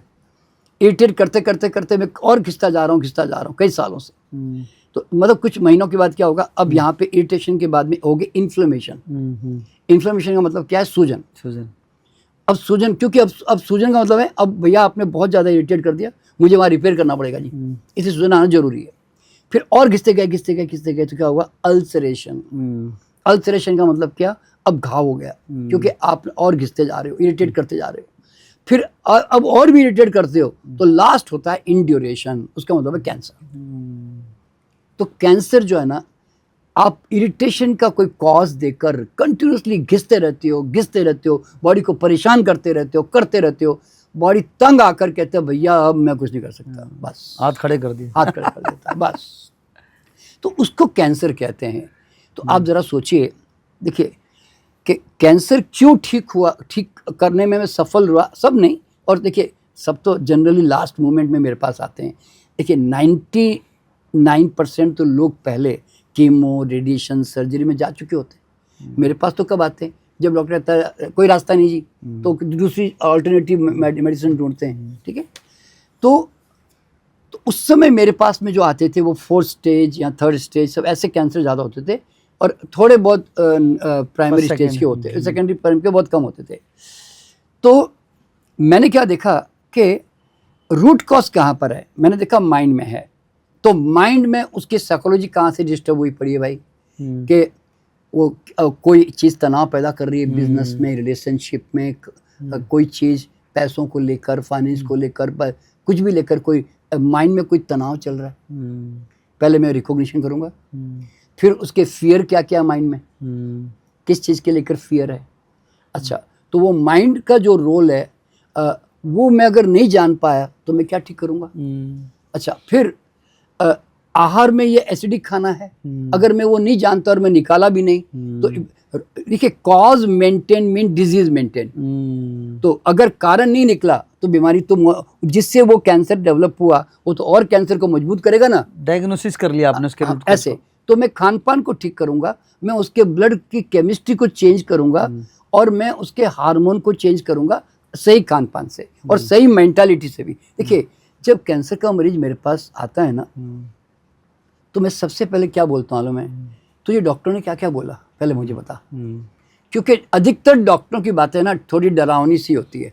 जैसे डॉक्टर देखा है मैंने, एलोपैथी के डॉक्टरों की खान पान वो जो बताते हैं, और नेचुरोपैथी की बहुत कई बार डिफर होता है। अच्छा, नहीं दूसरी बात क्या होती है, देखिए थोड़ा डर कैसे डाल देते हैं डॉक्टर कि भाई बहन जी 6 महीने जी, इसके बाकी देखो भाई ट्राई कर रहे हैं जी, अब पता नहीं, देखो जी भगवान के हाथ में जी, मतलब इस तरह के डायलॉग जब डॉक्टर बोलते हैं ना, तो मरीज के दिमाग में ना एक डर बैठ जाता है, एक निराशा सी आ जाती है। बिल्कुल, बिल्कुल। तो मैं उनको क्या बोलता हूँ मालूम है, जब तक तेरे अंदर आग नहीं लगेगी ना, तेरे अंदर ठीक होने की, तब तक तू ठीक नहीं हो सकता। मैंने कहा होप, फेथ और बिलीफ ये चेंज कर, तो ही तू ठीक हो पाएगा। तो फिर मैं क्या कहता हूँ उनको कि डॉक्टर ने क्या क्या बोला, वो नेगेटिव बातें सब दिमाग से निकाल दो, क्योंकि वो उनकी लिमिटेड नॉलेज है। बिल्कुल। मैंने कहा अभी भी रास्ते बहुत खुले हुए हैं, तूने उसको अपनाया नहीं अभी तक। तो मैंने कहा कोई बात नहीं, डॉक्टर ने जो बोला भूल जा, अब तू ठीक हो सकता है। मैंने उनको एक बात क्या बताता हूँ, याद रखना, अगर गलत कारण से कोई बीमारी आना निश्चित है ना, तो सही कारण से ठीक होना भी उतना ही निश्चित है। पर सही कारण हम देते नहीं ना, जानना पड़ेगा, फिर देना पड़ेगा। आज आप एक कैंसर का मरीज जरा सोचो, कौन से कैंसर के मरीज को तुमने हिल स्टेशन भागते हुए देखा, कौन से कैंसर मरीज को हंसते हुए देखा, नाचते हुए देखा, गाते हुए देखा, भजन करते हुए देखा, ध्यान करते हुए देखा, नंगे पांव जमीन पर चलना देखा, नेचुरल फूड खाते हुए देखा, योग करते देखा, प्राणायाम करते देखा, है ना, या क्रिएटिव होके मजे से काम करते हुए देखा।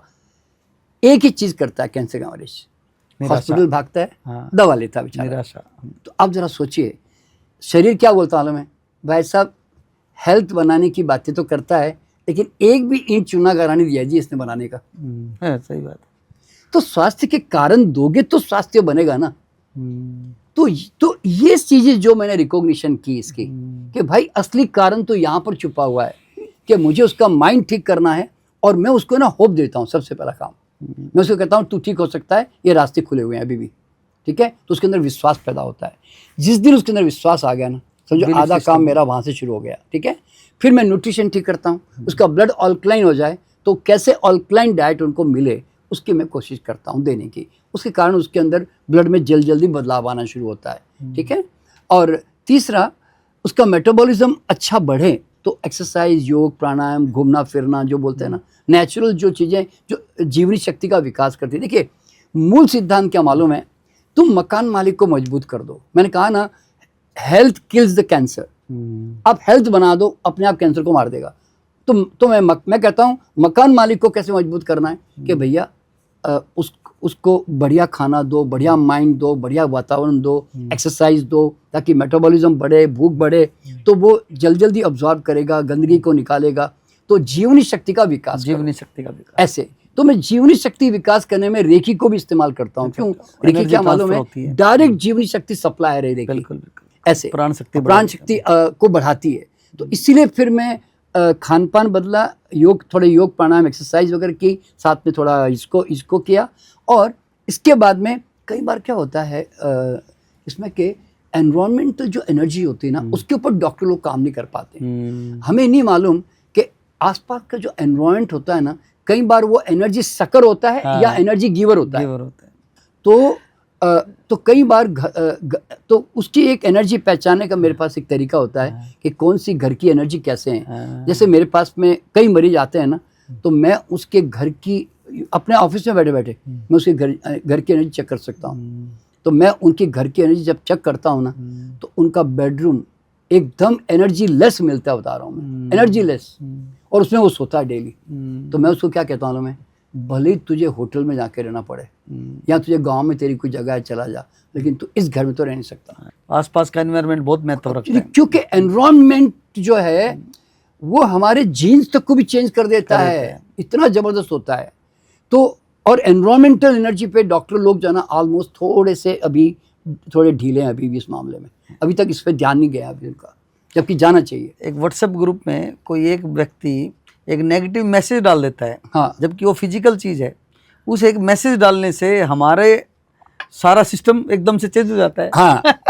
और पॉजिटिव मैसेज डालने से हो जाता है, कोई कहे तो तारीफ लिखे, कोई उसकी तो क्या होता है कि तो इस तरह से one has to take care of environmental energy also, ठीक है ना। अच्छा, अब पांचवा जो फैक्टर है जो लोग ठीक नहीं करते, वो है हमारा पास्ट लाइफ। देखिए एग्जांपल दे रहा हूँ। तो आपने तो हर चीज की डीप में जाके नॉलेज ले रखी है। नहीं, देखिए मेरे सामने क्या है, एक ह्यूमन बीइंग क्या है, किसकी बाय प्रोडक्ट है, या तो फिजिकल, मेंटल, इमोशनल, साइकिक बोले तो सूक्ष्म स्तर पर, या नहीं तो स्पिरिचुअल यानी कि आत्मिक लेवल पर, कार्मिक लेवल पे, और क्या है आदमी। कुछ नहीं। तो मैंने कहा कि है तो कारण इनके अंदर छुपे हुए हैं, तो इनको ठीक करना चाहिए। तो मैं क्या करता हूँ, जब पास्ट लाइफ में लेके जाता हूँ ना, तो उसको कितना भी समझा दे, तो ये मत खा, तो ऐसे मत जी, तो ऐसे स्वभाव मत रख, मानता ही नहीं आदमी। उपदेश देने से कोई नहीं मानता। लेकिन पास्ट लाइफ में जाकर जब देखता है ना, अरे मैं आज खाने का दीवाना क्यों, कंट्रोल क्यों नहीं कर पा रहा हूँ, क्योंकि वहाँ से गड़बड़ी आ रही है। तो जब मैं उसको वहाँ ठीक करता हूँ तो वो यहाँ ठीक हो जाता है। वो कोई एक आम आदमी जो कैसे समझेगा उसको? वैसे देखा जाए ना, तो पास्ट लाइफ शुड बी एक उपचार की तरह, जैसे बोलते हैं ना, हम कहते हैं ना नींद लेना भैया रात को, वैसे पास्ट लाइफ में भी 1 घंटा जाके आना भैया। क्यों मालूम है, एक बार जाके जब वो ऐसे सैटेलाइट की तरह अपने जीवन में देख के आता है, ये रहा कारण, ये रहा इसका प्रभाव, तो फिर वो क्वेश्चन ही ड्रॉप कर देता है, दिमाग से सारे भूत खत्म कर देता है, ब्लेमिंग, कंप्लेंट, जजमेंट सब खत्म कर देता है। क्यों? उसको पता है नीम में से नीम निकला, बड़ा सही निकला यार, इसमें क्या मैं अब मैं इसको क्या रिएक्शन करूं भाई। तो गलत से देखो ना, आप जानते हैं कि गुलाब से गुलाब निकलता है, तो आप थोड़ी कोई आश्चर्यचकित होते हैं। आप कहते हैं गुलाब से गुलाब ही निकलेगा ना भैया, आप इतने श्योर होते हैं। तो क्या होता है, जब आदमी नियम को जान लेता है ना, फिर वो क्वेश्चन नहीं करता। इसीलिए पूर्व जन्म में जाने से ना, कार्मिक जो बंधन होते हैं ना, कई बार, पर सब कैंसर के होते हैं ऐसा नहीं है, ये मैं जनरल में बता रहा हूँ कि कई बार वो भी कॉज पीछे जन्म से आ रहे होते हैं। अभी देखिए मैं एग्जांपल दे रहा हूँ, मैं आपके भी घर में जैसे रिश्तेदार आपने देखे होंगे, कई उपदेश सुनते हैं, कितनी बार भी समझाते हैं, पर उनका गुस्सा कम नहीं होता। कितना भी समझाते हैं, उनके खाने की चटोरापन नहीं जाता, चाहे बूढ़े हो गए तो भी। आपने देखा होगा, ठीक है। बिल्कुल जी, बिल्कुल कई लोग हैं सेक्सुअली दीवाने होते हैं, वो उनको कितना भी समझाओ वो उनका भूत उतरता नहीं। सही है। तो हम क्या समझते हैं वो गलत लोग हैं, गलत नहीं है। उनके पिछले जन्म से वो अधूरी ऐसे चीजें रह संस्कार गई थे। है, इसी कारण इस जन्म में वो वापस उसके पीछे भाग रहे हैं। समझे ना, अगर वो पूरी तरह भोग लेता ना तो योग आ जाता, समझे ना। तो वो अभी आया नहीं योग। तो इस तरह से क्या होता है कि अल्टीमेटली एक ह्यूमन बीइंग जो है बहुत सारे कारणों का बाय प्रोडक्ट है, और जब किसी व्यक्ति को ठीक करना होता है तो पूरे व्यक्तित्व को ठीक करना पड़ता है। खाली वो दवाई दे दी कि कोई पाँव दबा दिए कि कोई एक्यूपंक्चर कर दिया, से वो तो टेम्परेरी रिलीफ है सब सारे। तो इसलिए क्या होता है, मेरा मानना क्या मालूम है, इंटीग्रेटेड अप्रोच होना चाहिए। जहाँ एलोपैथी की ज़रूरत है वहाँ पे एलोपैथी का यूज़ करें, और जहाँ नेचुरल लाइफस्टाइल की ज़रूरत है वहाँ नेचुरोपैथी लाइफस्टाइल इस्तेमाल करें। लेकिन खाली अकेले एक मेडिसिन के ऊपर डिपेंड होकर अगर आप सोचते हो कि मेडिसिन से हेल्थ इम्यूनिटी बन जाएगी तो वो तो भ्रम है ना भाई। कोई भी मेडिसिन से कभी हेल्थ इम्यूनिटी नहीं बनती, उससे रिलीफ मिलता है, बस उतना ही। क्योंकि वो मेडिसिन है, वो केमिकल है। केमिकल का गुण क्या है, या तो स्टिमुलेशन या सेडेशन, दो ही कारण है उसके। या तो उसको बढ़ा दो या दबा दो, बस दो ही तो है उसके स्वभाव, और क्या है। चाहे वो हर्ब भी है तो भी है ना। तो इस तरह से इसलिए क्या होता है, देखिए दवा गलत नहीं, ध्यान रखना, कोई साइंस गलत नहीं है। दवाओं के प्रति हमारा जो भाव है ना कि दवाओं से मैं ठीक हो जाऊंगा, ये भाव तुम्हारा गलत है। क्यों मालूम है, अरे भाई दवा ठीक है, तकलीफ थी तो 2-4 दिन ले ली, कोई बात नहीं। लेकिन सवाल क्या होता है कि तू किस कारण से बीमार पड़ा, उस कारण को पहचानना। देखिए मेरे पास जब कैंसर का मरीज आता है ना तो मैं क्या बोलता हूँ मालूम है, कि भगवान को धन्यवाद दे कि कैंसर दिया, ऐसे बोलता हूँ पहला वर्ड। क्यों मालूम है, देखो तुम कैंसर वर्ड सुनते ही जैसे तुम्हारे माइंड में आया ना मुझे क्यों हो गया, तो आप तो ऑलरेडी नेगेटिव हो गए। तो कहता हूँ नहीं, थैंक्स गॉड। क्यों मालूम है, आपने होप दी उसको कि ठीक हो सकता इतना बड़ा, अगर तुझे इतना बड़ा डंडा नहीं मारता ना तो तू सुधरता नहीं, तू चेंज भी नहीं करता। तो भगवान को बोलना धन्यवाद भगवान, तूने मुझे इतना बड़ा हथौड़ा मारा, अब मैं आज के बाद अपने शरीर को मंदिर की तरह ट्रीट करूंगा, मैं इससे प्यार करूंगा और मैं अब चेंज करूंगा अपने आप को। तो एक रिस्पॉन्सिबिलिटी लेने की आदत आती ना भाई। तूने उसको नेगेटिव समझ लिया तो फाइट करता रहेगा जिंदगी भर, तो मतलब तू परछाई से फाइट करेगा, ठीक है ना। तो इसलिए क्या होता है कि कैंसर के मरीज को जो है ना, मैं हमेशा कहता हूँ कि भाई कि रास्ते अब कौन से बंद हो गए, तू निराश होकर बैठा है भाई। खाली दवाएं अगर नहीं मिली, दवा से नहीं ठीक हुआ, तो आज नेचर नहीं, आज देखो ना, हंसना बाकी पड़ा हुआ है, नाचना बाकी पड़ा हुआ है। आपको जान करके हैरानी होगी, मेरे हर मरीज को मैं उसको 2 ट्रीटमेंट तो पक्का देता ही हूँ। मैं उनको कहता हूँ 20 मिनट तुझे रोज म्यूजिक लगा के डांस करना भाई। क्यों डांस करना है, क्योंकि डांस करने के लिए तुम्हें थोड़ा तो मुस्कुराना पड़ता ना भाई। हाँ, सही बात है, ऐसे नहीं सीरियस तो करेगा नहीं।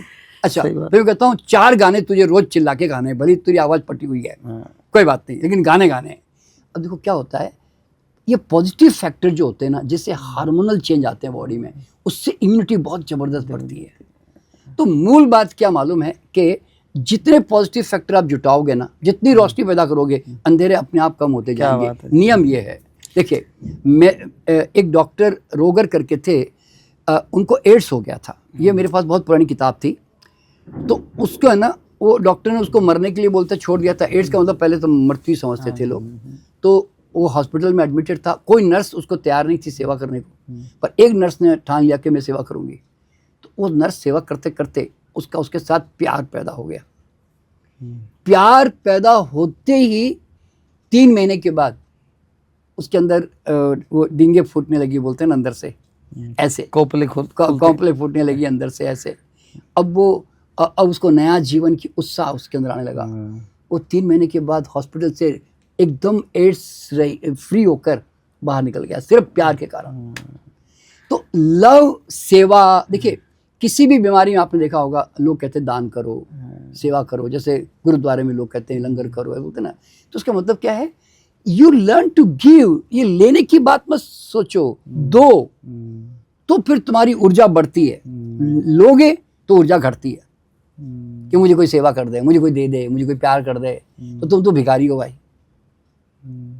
तो इसलिए ये प्रॉब्लम होती है। इसलिए मैं लोगों को कहता हूँ कि जितने जीवन के जो पॉजिटिव फैक्टर्स हैं ना, वो सब इस्तेमाल कर रहे हैं अभी जीवन के। अच्छी हवा में चला जा, धूप ले ले, नंगे पाँव चल ले। इवन मैं यहाँ तो बताता हूँ, पेड़ को जाके पकड़ के 15 मिनट पकड़ के खड़ा हो जा और बोल मुझे ऊर्जा दो जी तुम बस, और आप हैरान हो जाओगे, सच में ऊर्जा आती है उससे।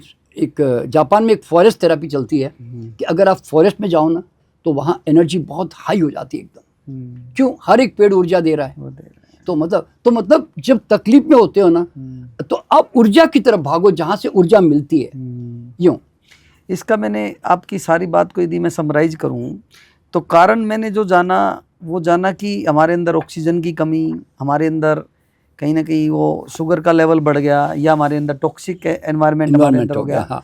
या हमारे कुछ पिछले कार्मिक कर्म थे, और इनके समाधान से कि हम कैसे उसको एल्कलाइन माहौल दें, कैसे हम खुश रहें, कैसे हम होप, फेथ और बिलीफ सिस्टम को चेंज करें, तो उससे हम बड़ी बड़ी बीमारियों का समाधान कर सकते हैं।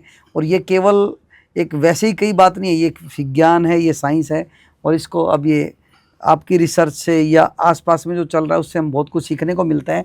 और जो आपने अपनी किताबों में भी यहाँ पे बताया, जो आपने बताई करीबन 20, 22, 25, आपने 25 के किताब आसपास किताब लिखी है, और ये सबसे बड़ी किताब मुझे लगता है कि प्राकृतिक आहार के चमत्कार। हाँ जी। तो ये बहुत बड़ी किताब, एक बहुत बड़ा एक आपने संस्करण यहाँ लिखा है, उससे लाखों लोगों को, करोड़ों लोगों को फ़ायदा हो सकता है जो इसको प्रयोग करते हैं।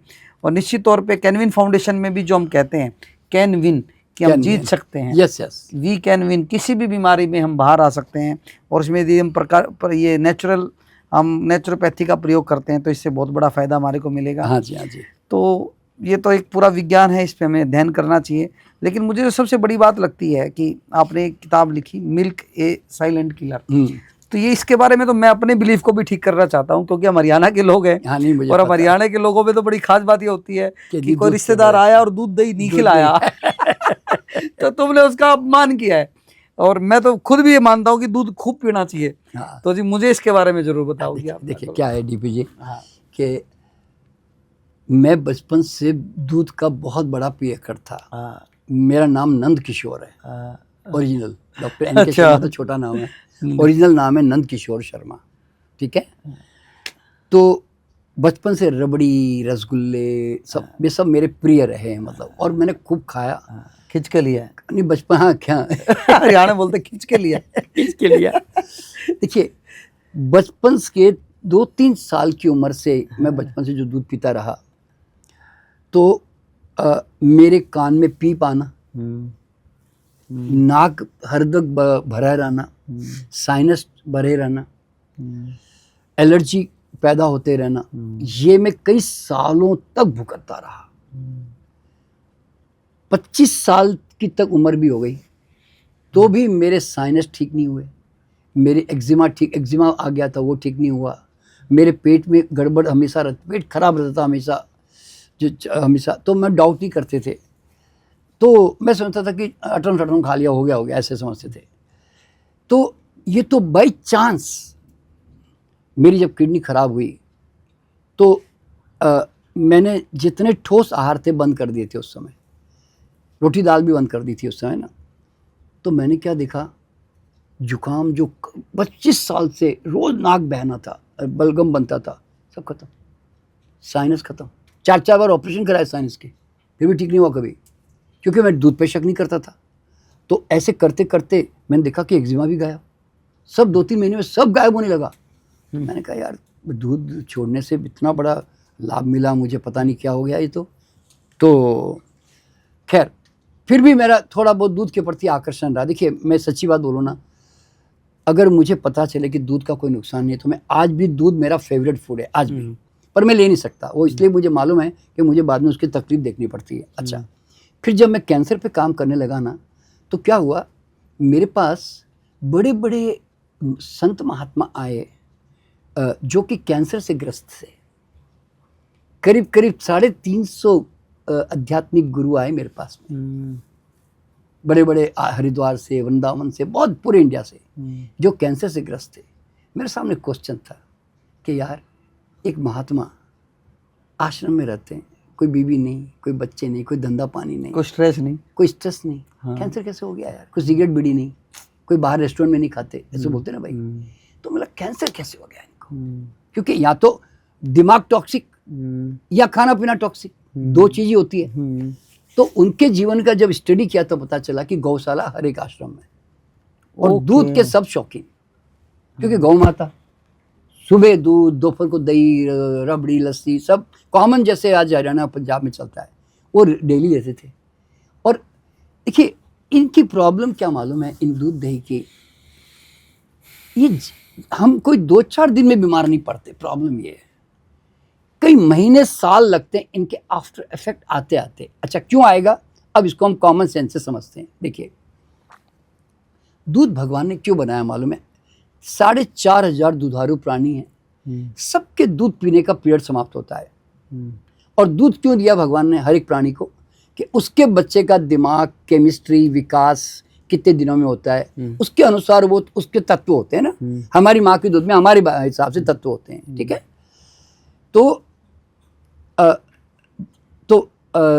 जो दूध जो है वो बचपन में दांत नहीं आने तक परमात्मा की व्यवस्था है। ओके। फिर दांत आते ही फिर सारे 4,500 प्राणी, इवन गाय का बछड़ा भी महीना 2 महीने के बाद माँ का दूध छोड़ देता है। फिर जीवन भर पलट के देखता भी नहीं, अगर तुम सामने जाकर रख भी दो ना, पी ले बेटा, तो भी नहीं पिएगा। जब उसकी जात को, संतान को जरूरत नहीं है, तुमको क्या जरूरत होगी भैया। अच्छा फिर दूध क्या, दांत आते ही फिर ठोस खाना खाओ जी।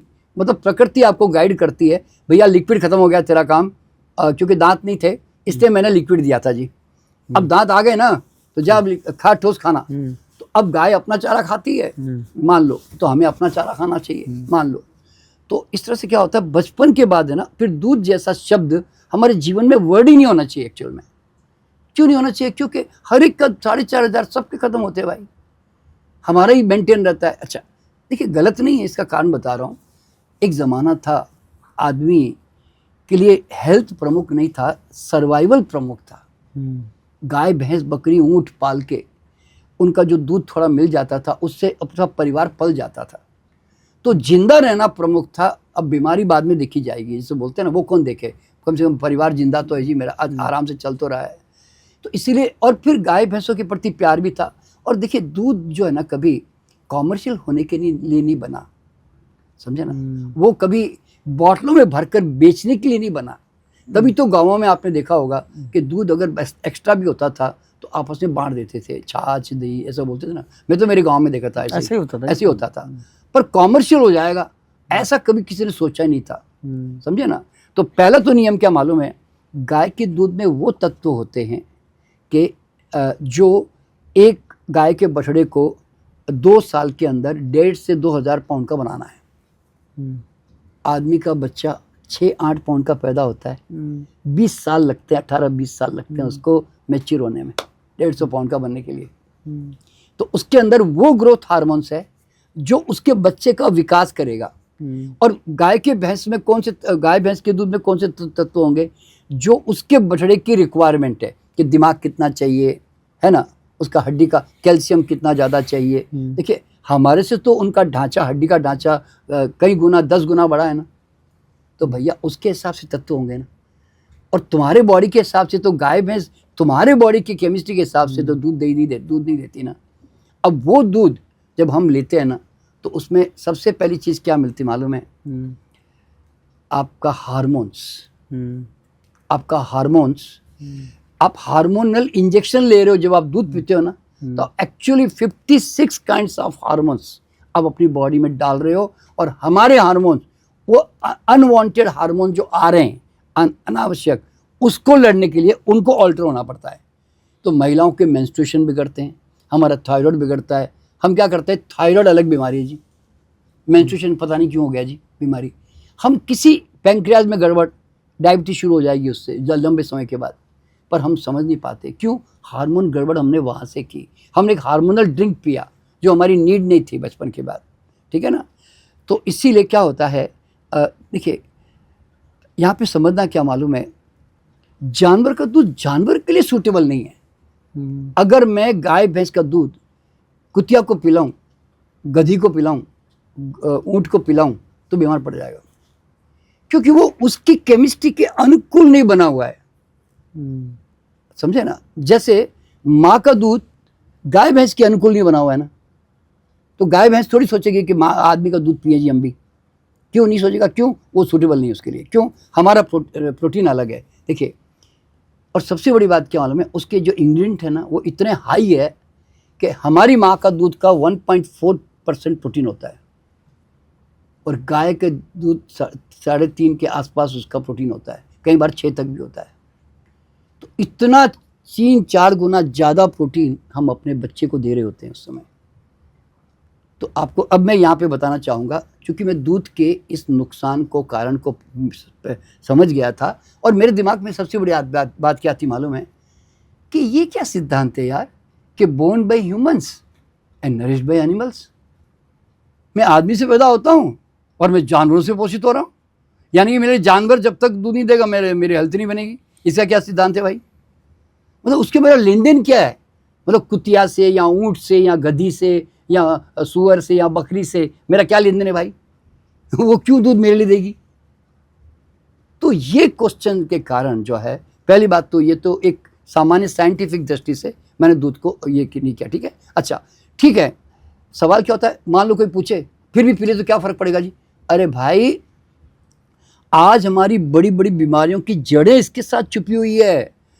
अब मेरे दोनों बच्चे और ग्रैंडसन है मेरे, 4 बच्चे हो गए, किसी को बचपन से गाय भैंस का दूध पीने को नहीं मिला, दिया ही नहीं हमने, सिर्फ माँ का दूध दिया 2 साल तक और फलों पे रखा बस। दांत आने के बाद उनको अनाज दिया, उसके पहले अनाज नहीं दिया। तो इसका असर क्या हुआ, आज तक, आज मेरा बेटा 45 साल का है, मेरे बच्चे आज तक मेरे बच्चे 5 मिनट भी रात को रोए नहीं कभी, 5 मिनट भी। मेरा मानना क्या मालूम है, बच्चे कभी रोना नहीं चाहते, उनको रुलाने की व्यवस्थाएं पैदा की जाती है। बच्चा रोगी नहीं होता, उनको रोगी करने की व्यवस्थाएं पैदा की जाती है। तो आज जनरली बच्चा बचपन में स्मॉल पॉक्स ने, मम्स ने, टॉन्सिल सब होते हैं ना बच्चों को, बुखार आना, हमारे बच्चों को नहीं आया। हमारे बच्चों को आज तक टीका भी नहीं लगा। टीका क्यों नहीं दिया मालूम है हमारे बच्चों को?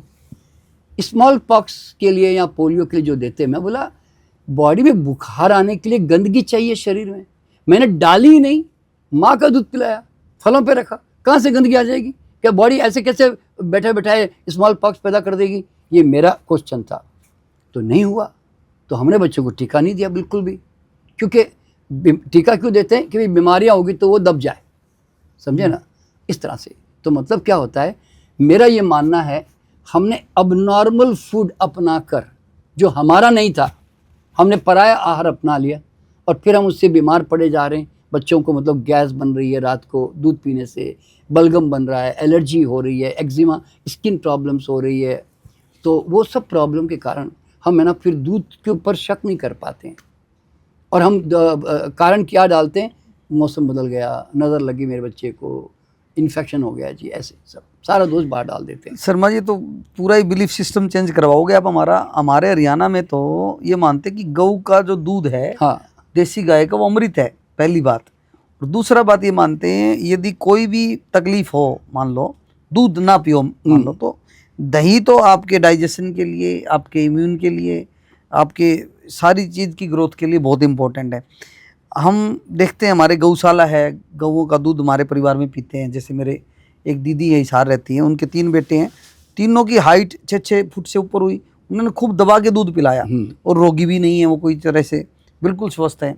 हमारी एक बेटी है, उसको एक्सीडेंट हुआ था तो उस दौरान उसने खूब दूध पिया, उसकी हाइट 5 फुट 11 इंच के आसपास होगी। तो ये तो कॉन्ट्राडिक्टरी सा मामला हो गया, ये तो थोड़ा और ज़्यादा डिटेल मुझे बताओ। नहीं, देखिए क्या होता है पीपी जी के, मेरा कहना क्या मालूम है, मैं कोई दूध के अगेंस्ट हूँ करके नहीं है। क्योंकि कैल्शियम कहाँ से मिलेगा, जो नॉन वेज नहीं खाते, नहीं, वेजिटेरियन है। ये बहुत बड़ी गलतफहमी है। अच्छा, आप जरा सोचिए, पहली बात तो दूध का कैल्शियम बॉडी में अब्जॉर्ब ही नहीं होता।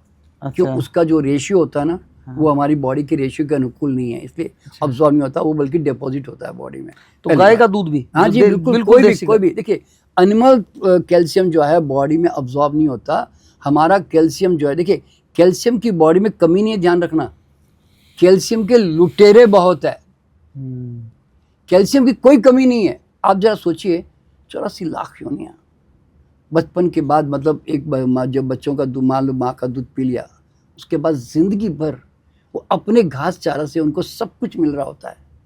आज हाथी को जो चाहिए सब कुछ मिल रहा होता है घास से, गाय को मिल रहा होता है, और मतलब खरगोश को मिल रहा होता है, ऊँट को मिल रहा होता है, जिराफ को मिल रहा होता है। हम क्यों परेशान रहते हैं, समझ नहीं आता। ये डॉक्टरों के दिए हुए भूत है, ध्यान रखना। देखिए क्या होता है, कैल्शियम जो है ना कम नहीं है। आपके जितना एसिडिक खाना होगा ना, एसिड वाला खाना, जितनी चाय होगी, चीनी होगी, खाली नॉनवेज होगा, अन्न दालें ज़्यादा होगी, फल सलाद आप अल्कलाइन नहीं खाओगे, तो कैल्शियम बफर के रूप में उसको न्यूट्रलाइज करने के लिए यूज हो जाता है और बॉडी को मिलता नहीं, समझे ना। तो हमें वो कॉज करेक्ट करने के बजाय हमें खाली डॉक्टर ये कह देता दूध पी लो जी, दूध पियो जी, मतलब ऐसे, जो कि गलत धारणा है, पहली बात, ठीक है। अच्छा, फिर डॉक्टर कहता है साहब प्रोटीन के लिए दूध पियो जी, प्रोटीन खाओ बोलते हैं, तो हर डॉक्टर बोलता है प्रोटीन खाओ, पनीर खाओ। अब अच्छा, अब देखिए, मुझे लगता है इस पे अलग से ही एक पॉडकास्ट करना पड़ेगा। देखिए नहीं, देखिए प्रोटीन जो है, आप जरा सोचिए, प्रोटीन का भूत कह सकता हूं मैं इसको, ये जो डॉक्टर लोग नहीं जानते कि ये भूत क्या होता है। अब ये गेहूं है, एक गेहूं 12 से 14% प्रोटीन होता है गेहूं के अंदर, ठीक है, उस दाने में। या दाल है तो 15 से 18% प्रोटीन होता है दाल में, ठीक है। अब मैंने गेहूं को अंकुरित कर दिया, तो वो अंकुर जैसे से बड़ा होता चला गया। अब वो अंकुरित दाल का या उस मूंग की दाल का जो प्रोटीन है वो अब रह गया 1%। तो सवाल पैदा क्या हुआ कि अब आप वीट ग्रास, अगर वीट ग्रास जो बोलते हैं गेहूं के ज्वारे, वो गेहूं में से जो वीट ग्रास निकली, तो अब घास खाओगे तो डॉक्टर क्या बोलेगा मालूम है, न्यूट्रिशनिस्ट भी क्या बोलेगी, अब प्रोटीन नहीं खा रहे हो जी। तो वो गेहूं का प्रोटीन अंकुरित होके गया कहाँ? अरे भाई, डाइजेस्टिबल एमिनो एसिड में कन्वर्ट हुआ। यानी कि अगर वो आप गेहूं खाते तो आपकी बॉडी को उसके ऊपर 14-15 घंटा काम करना पड़ता, अब वो व्हीट ग्रास हो गई तो आधे घंटे में हजम, इतना डाइजेस्टेबल हो गया। तो पर न्यूट्रिशनिस्ट है ना, क्लासिफिकेशन करती है। घास में हमने काट के देखा जी, अंदर 1% प्रोटीन है जी, तो वो ऐसे क्लासिफिकेशन के ऊपर निर्भर होते हैं, वो रियलिटी के ऊपर निर्भर नहीं है। कितना जल्दी डाइजेस्ट हो रहा है ऐसी, और कितना वो सब नहीं जानते। वो कहते हैं जी हम तो माप के देखते हैं जी, उसमें प्रोटीन कितना मिल रहा है, उसमें फैट कितनी है, उसमें मैग्नीशियम कितना है, पोटेशियम कितना है, ऐसे। तो जीवन तो ऐसे नहीं चलता। तो इसलिए कोई भी चीज़, हर चीज़ प्रोटीन है संसार में, एवरीथिंग इज प्रोटीन, पहला सिद्धांत। क्यों? आज आप जिसको फल कहते हो, आप कहते हो फलों में प्रोटीन नहीं होता है जी। भाई फलों में 1 से 1.5%, 2% प्रोटीन होता है। अगर तुम 1 किलो फल खा रहे हो पूरे दिन भर में, तो आप 20-25% प्रोटीन अपने बॉडी को दे रहे हो आप। लेकिन आप नहीं मानोगे, दुनिया नहीं मानेगी, ओके नहीं हमने तो कार्बोहाइड्रेट, शुगर खाई जी हमने तो। अरे भाई, वो प्रोटीन गया कहाँ? डाइजेस्टिबल प्रोटीन है भाई, फटाफट बॉडी में पचता है। 1 किलो अंकुरित दाल खा लो तो भी आप नहीं बोलोगे मैंने प्रोटीन खाया। तो इसीलिए कभी भी ध्यान रखना, ये प्रोटीन का भूत है। आपको कॉमन सेंस से क्या समझनी है, हम आज हॉर्स पावर की बात करते हैं। घोड़ा क्या खाता है? पनीर खाता है, दूध पीता है, नॉनवेज खाता है, चारा खाता है, घास खाता है या चना खाता है वो अपना, और क्या खाता है? और हम कहते हैं हॉर्स पावर, हर जगह उसका नाम यूज करते हैं। तो तुम्हारा हॉर्स पावर कहाँ है भाई? है? अच्छा, हाथी इतनी बड़ी चर्बी बना लेता है, एक भी चीज घी तेल की खाता है कि साहब ये फलाना नारियल बहुत खा रहा है जी, कि ये बादाम बहुत खा रहा है जी, या ये घी तेल पी रहा है जी। तो कहाँ से इतनी फैट आ गई हाथी के शरीर में? गेंडा वो वेजिटेरियन है। तो आप जरा सोचिए, वैसे डायनासोर भी वेजिटेरियन माने जाते हैं कहीं डायनासोर। तो सवाल पैदा क्या होता है कि ultimately it is our body, वो कुछ भी किसी में से भी बना सकती है अपने आप में, हर चीज़ को प्रोटीन में कन्वर्ट कर देगी। अगर आप मान लो कई दिनों से प्रोटीन नहीं खा रहे हो आप, तो बॉडी क्या करती है, उसको प्रोटीन में कन्वर्ट करने की कला जानती है। समझे ना? मतलब आप सही खाना खाओ। मेरा मान देखिए, जैसे 84 लाख योनियाँ अपना भोजन करके निश्चिंत है और उनका शारीरिक सुडौलता नेचुरल अपने आप में जो चाहिए उनको मिली हुई है। हिरन को कितनी चाहिए, बंदर को कितनी चाहिए, ऐसा है ना, मेंढक को कितनी चाहिए, मिली हुई है ना। वो कुछ सोचते तो नहीं है मेरा वजन कम है थोड़ा ज़्यादा, ऐसे सोचते नहीं ना। तो उसी तरह हमारा भी वजन नॉर्मल है, हम अपना भोजन करें। तो अब यहाँ पे प्रॉब्लम ये आएगा कि मेरा भोजन क्या है जी? क्या है वो मेरा प्रश्न अगला वही है। हाँ, कि एटलीस्ट हमें जानने को मिले कि सुबह से रात तक हम कैसे खाएं, कितना खाएं। देखिए, हमारा भोजन पहचानने के लिए आपको ना कॉमन सेंस से पूछना है। कैसे? आपकी हर आदमी में जानवर में भी अंतर प्रेरणा होती है ना, तभी तो घास पहचान लेती है, अपना चारा पहचान लेती है ना। तो आपके अंदर भी अंतर प्रेरणा है ना। तो मैं आपके सामने एक थाली में कच्चा मांस ला के रख दूँ तो आपकी आत्मा देखिए गदगद तो नहीं होती ना। कच्चे अंडे देखकर कोई लार तो नहीं टपकती ना। अच्छा, कच्चे अनाज के दाने, गेहूं, चावल, ज्वार, बाजरा ला के ढेर लगा दूं, क्या आपको देख के मुंह में लार टपकती है? नहीं टपकेगी। लेकिन केला, चीकू, पपीता, आम, अखरोट, बादाम देखते ही आपको नहीं लगता हम बने तुम बने एक दूसरे के लिए? एक स्वाभाविक आकर्षण है ना। अच्छा, आप जरा सोचिए, परमात्मा ने सिर्फ हमारे भोजन में ही 3 चीजें दी है, सुंदरता, सुगंध और स्वाद, जो दुनिया के किसी भोजन में नहीं है। क्या नॉनवेज में सुंदरता है? क्या अंडे में सुंदरता है? क्या गेहूं, चावल, ज्वार, बाजरा, रागी, मिलेट में सुंदरता है? नहीं है ना, हमारे भोजन में।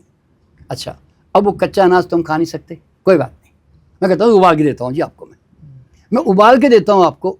तो क्या आप उबला हुआ बाजरा, उबला हुआ ज्वार, उबला हुआ रागी, उबला हुआ गेहूँ, पूरा गेहूँ बगैर चीनी, नमक, मसाले के आप खा सकते हो? आप लोग नहीं खा सकते। तो आप ज़रा सोचो, एक रोटी खाने के लिए आपको समुद्र से जाके नमक सुखा के लाना पड़ेगा, गाय पैदा करके घी निकालना पड़ेगा, तिल पैदा करके तेल निकालना पड़ेगा, 10 तरह की सब्जियां पैदा करनी पड़ेगी, 10 तरह के मसाले पैदा करने पड़ेंगे, आग पैदा करनी पड़ेगी, तब जाके तुम्हारे मुंह में एक रोटी घुसती है। और हम लोग क्या कहते हैं? हम तो लोग नॉर्मल खाना खाते हैं जी रोज। ये नॉर्मल खाना है? इतना डिपेंडेंसी वाला? और जब आप बीमार पड़ते डॉक्टर निकालता क्या मालूम है? नमक निकाल, चीनी निकाल, घी तेल निकाल, मसाले निकाल। जो जोड़ा वही तो निकालता है ना 40-50 के बाद में।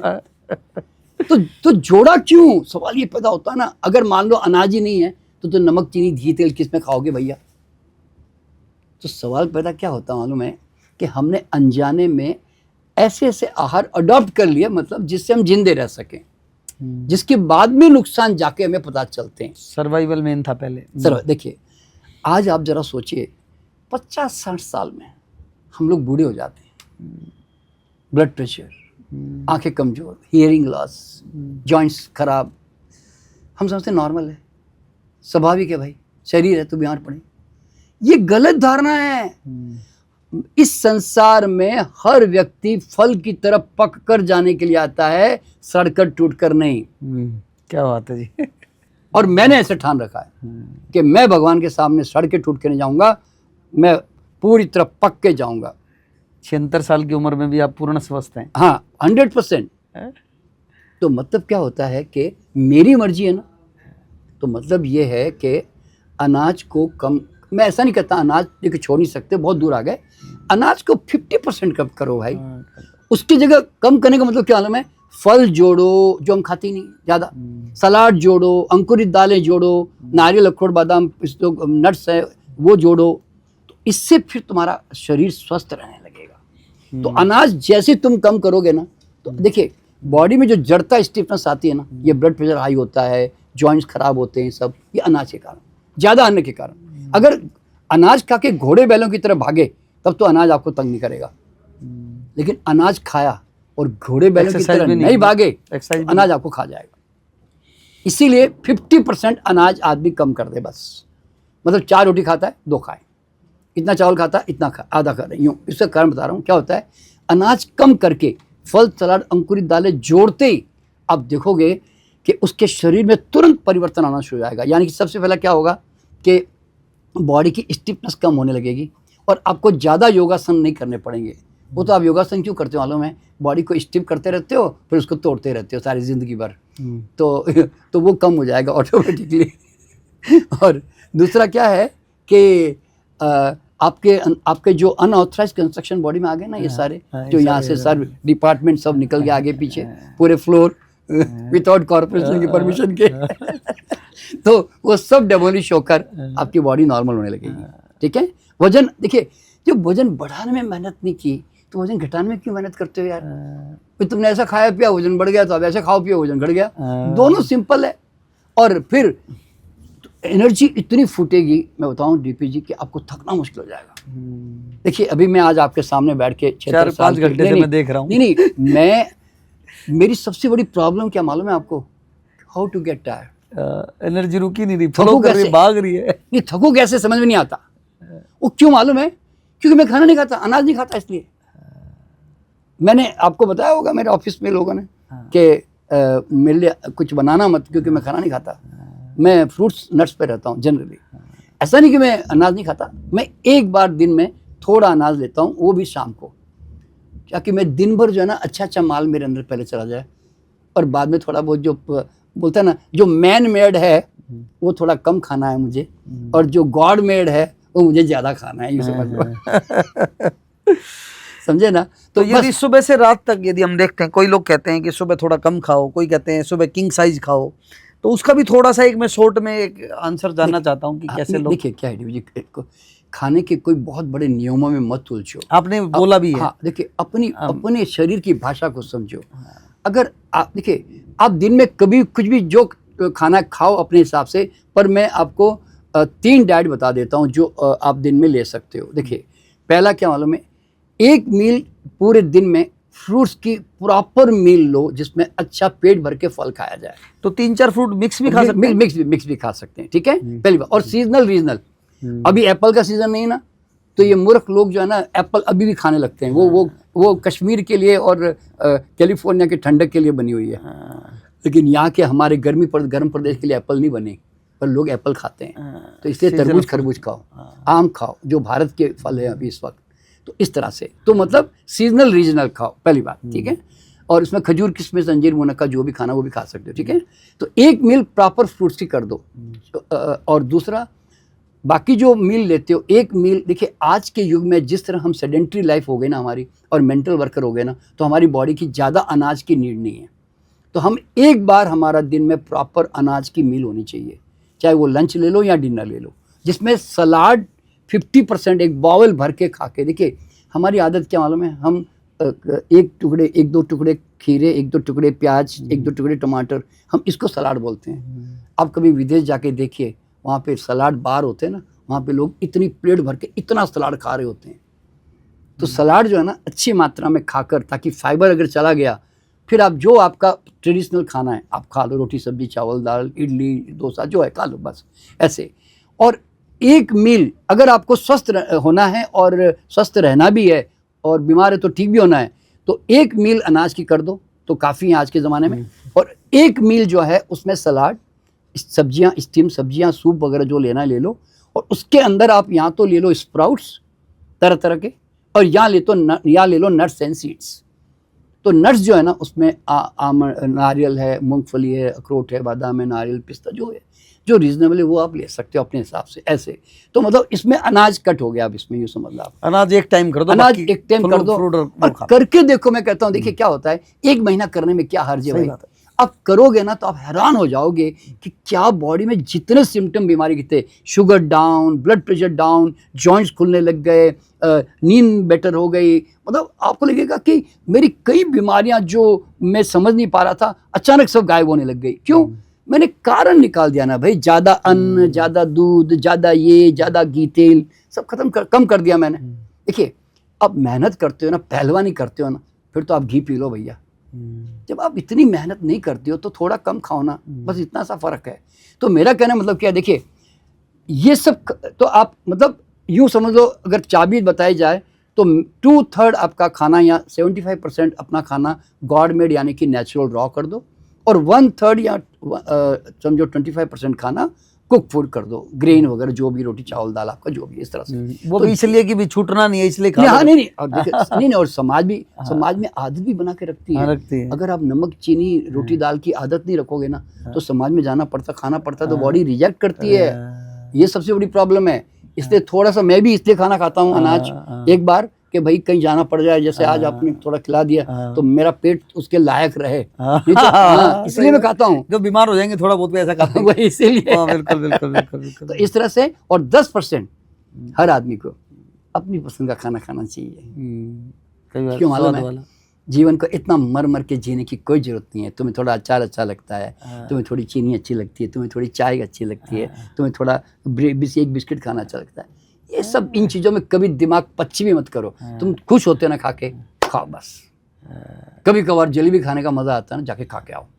ये मर मर के मत जियो जीवन में, क्योंकि शरीर को एक दिन के खाने से बीमार नहीं पड़ता, रेगुलर दोगे तो बीमार पड़ता है। तो आप अवेयरनेस के साथ जियो बस, मैं यूं कहता हूँ। तो आपने बीच की एक बात कह दी कि भी ज्यादातर 70-80% उसका ध्यान करो, बस 10-20% में कई बार ऐसा लगा। एक बात है, जीवन एक उत्सव की तरह जियो, आनंद की तरह जियो। ये मर मर के नियम बना बना के सारे दिन डू डोंट्स में फंस फंस कर, मैं ये नहीं खाता, मैं वो नहीं खाता, ये ठीक नहीं है, वो ठीक नहीं है, ये बीमारियों से बाहर निकलो। वो मेरी बेटी है, वो कैलोरी गिनती रहती है। नहीं नहीं नहीं, सब बीमारियां हैं, वो सारे दिन का दिमाग टेंशन में रहेगा। ये सब मैं कर चुका हूँ, मैं भुगत चुका हूँ, इसलिए बता रहा हूँ।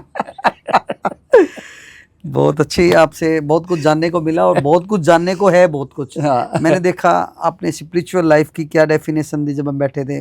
आपने पूरे जीवन को एक अध्ययन किया है, कैसे किस उम्र में कैसे क्या करना चाहिए। खाने पीने पे आपने बात की, पूर्व जन्म की बात की, जो इस बात में तो हम उसको ऐड भी नहीं कर पाए। तो यदि मैं शॉर्ट में थोड़ा जानना चाहूँ कि एक पूर्व जन्म के जो हम पास्ट लाइफ रिग्रेशन की बात करते हैं, उसको कैसे मतलब आप देखते हो, और कैसे हम जान पाएँ कि पूर्व जन्म हमारा कैसे था, या उसकी क्या कुछ प्रैक्टिस ऐसी करके जिसको हम कुछ पूर्व कर्मों को हम ठीक कर पाएँ। मैंने जैसे एक बात बताई थी कि हर आदमी को एक बार, जैसे बोलता है ना कि अपना ब्लड टेस्ट करा देना चाहिए, बोलते हैं ना जैसे एक बार, ताकि क्या गड़बड़ है देख ले। वैसे पूर्व जन्म में एक बार जरूर जाना चाहिए। जानते हो क्यों? क्योंकि आप है ना सैटेलाइट की तरह, आप भूत भविष्य वर्तमान सब ऐसे देख के आते हो आप, समझे ना। तो आप जीवन भर सत्संग कर लो, जीवन भर गुरुओं के पीछे भाग लो, जीवन भर शास्त्र पढ़ लो, आपकी आंखें नहीं खुलेगी। क्यों नहीं खुलेगी? क्योंकि उधार के ज्ञान से आज तक कोई मुक्त नहीं हुआ, स्वयं के ज्ञान से मुक्त होता है। तो आप जब खुद जाके देखोगे कि मैं पिछले जन्म में मैं कहाँ पैदा हुआ, मैं कोई मेल था या फीमेल था, फिर मैं 80-90 साल में 70 साल में मरा, लोगों ने मुझे जलाया गाड़ा, तो फिर मेरी चेतना बाहर निकली, तो फिर मैंने अगला जन्म लिया, और अगला जन्म लिया तो फिर मेरा जात पात, फिर लिंग बदल गया मेरा, अब मैं फिर मेरे दूसरी जात पात हो गई। तो अब यहाँ पे सबसे पहला क्या होता है कि आपको पहली बार ये समझ में आता है कि मृत्यु का जो भय है वो समाप्त हो जाता है। क्योंकि आपको पहली बार समझ में आता है कि मैं तो कभी मरता ही नहीं हूँ, मेरी पैकिंग बदलती रहती है, ये समझ में आ जाता है आपको। और फिर जात पात का जो भूत है ना, ऊंच नीच भेदभाव, वो सब खत्म हो जाता है। क्यों? आप खुद ही कई जन्म में मुसलमान, क्रिश्चियन, फ्रांसीस, चाइनीज, अफ्रीकन, आप कई जन्मों से निकल के आते हो। तो आप हो कौन वास्तव में? तो कौन सी जात को सच मानोगे? समझे ना। तो इसलिए क्या होता है कि देखिए, जात पात का जो भूत है ना, ये अच्छे अच्छे आध्यात्मिक गुरुओं का भी नहीं निकलता। अगर भूत निकल जाता ना, तो कोई गुरु हिंदू महात्मा, मुसलमान महात्मा, क्रिश्चियन महात्मा, अफ्रीकन ऐसे नहीं होता कभी। महात्मा होके भी अभी भी वो टैग लगा हुआ है, कलर, तो फिर काय का महात्मा, मुझे समझ में नहीं आता। तो इसलिए मेरा मानना क्या मालूम है, परमात्मा तो शुद्ध रंग विहीन चेतना को पसंद करता है, कलर लगा हुआ आत्मा को पसंद नहीं करता वो। आत्म जागरण की आपने बात करी, इसी बात से हम इस बातचीत को विराम की तरफ लेके जाएंगे।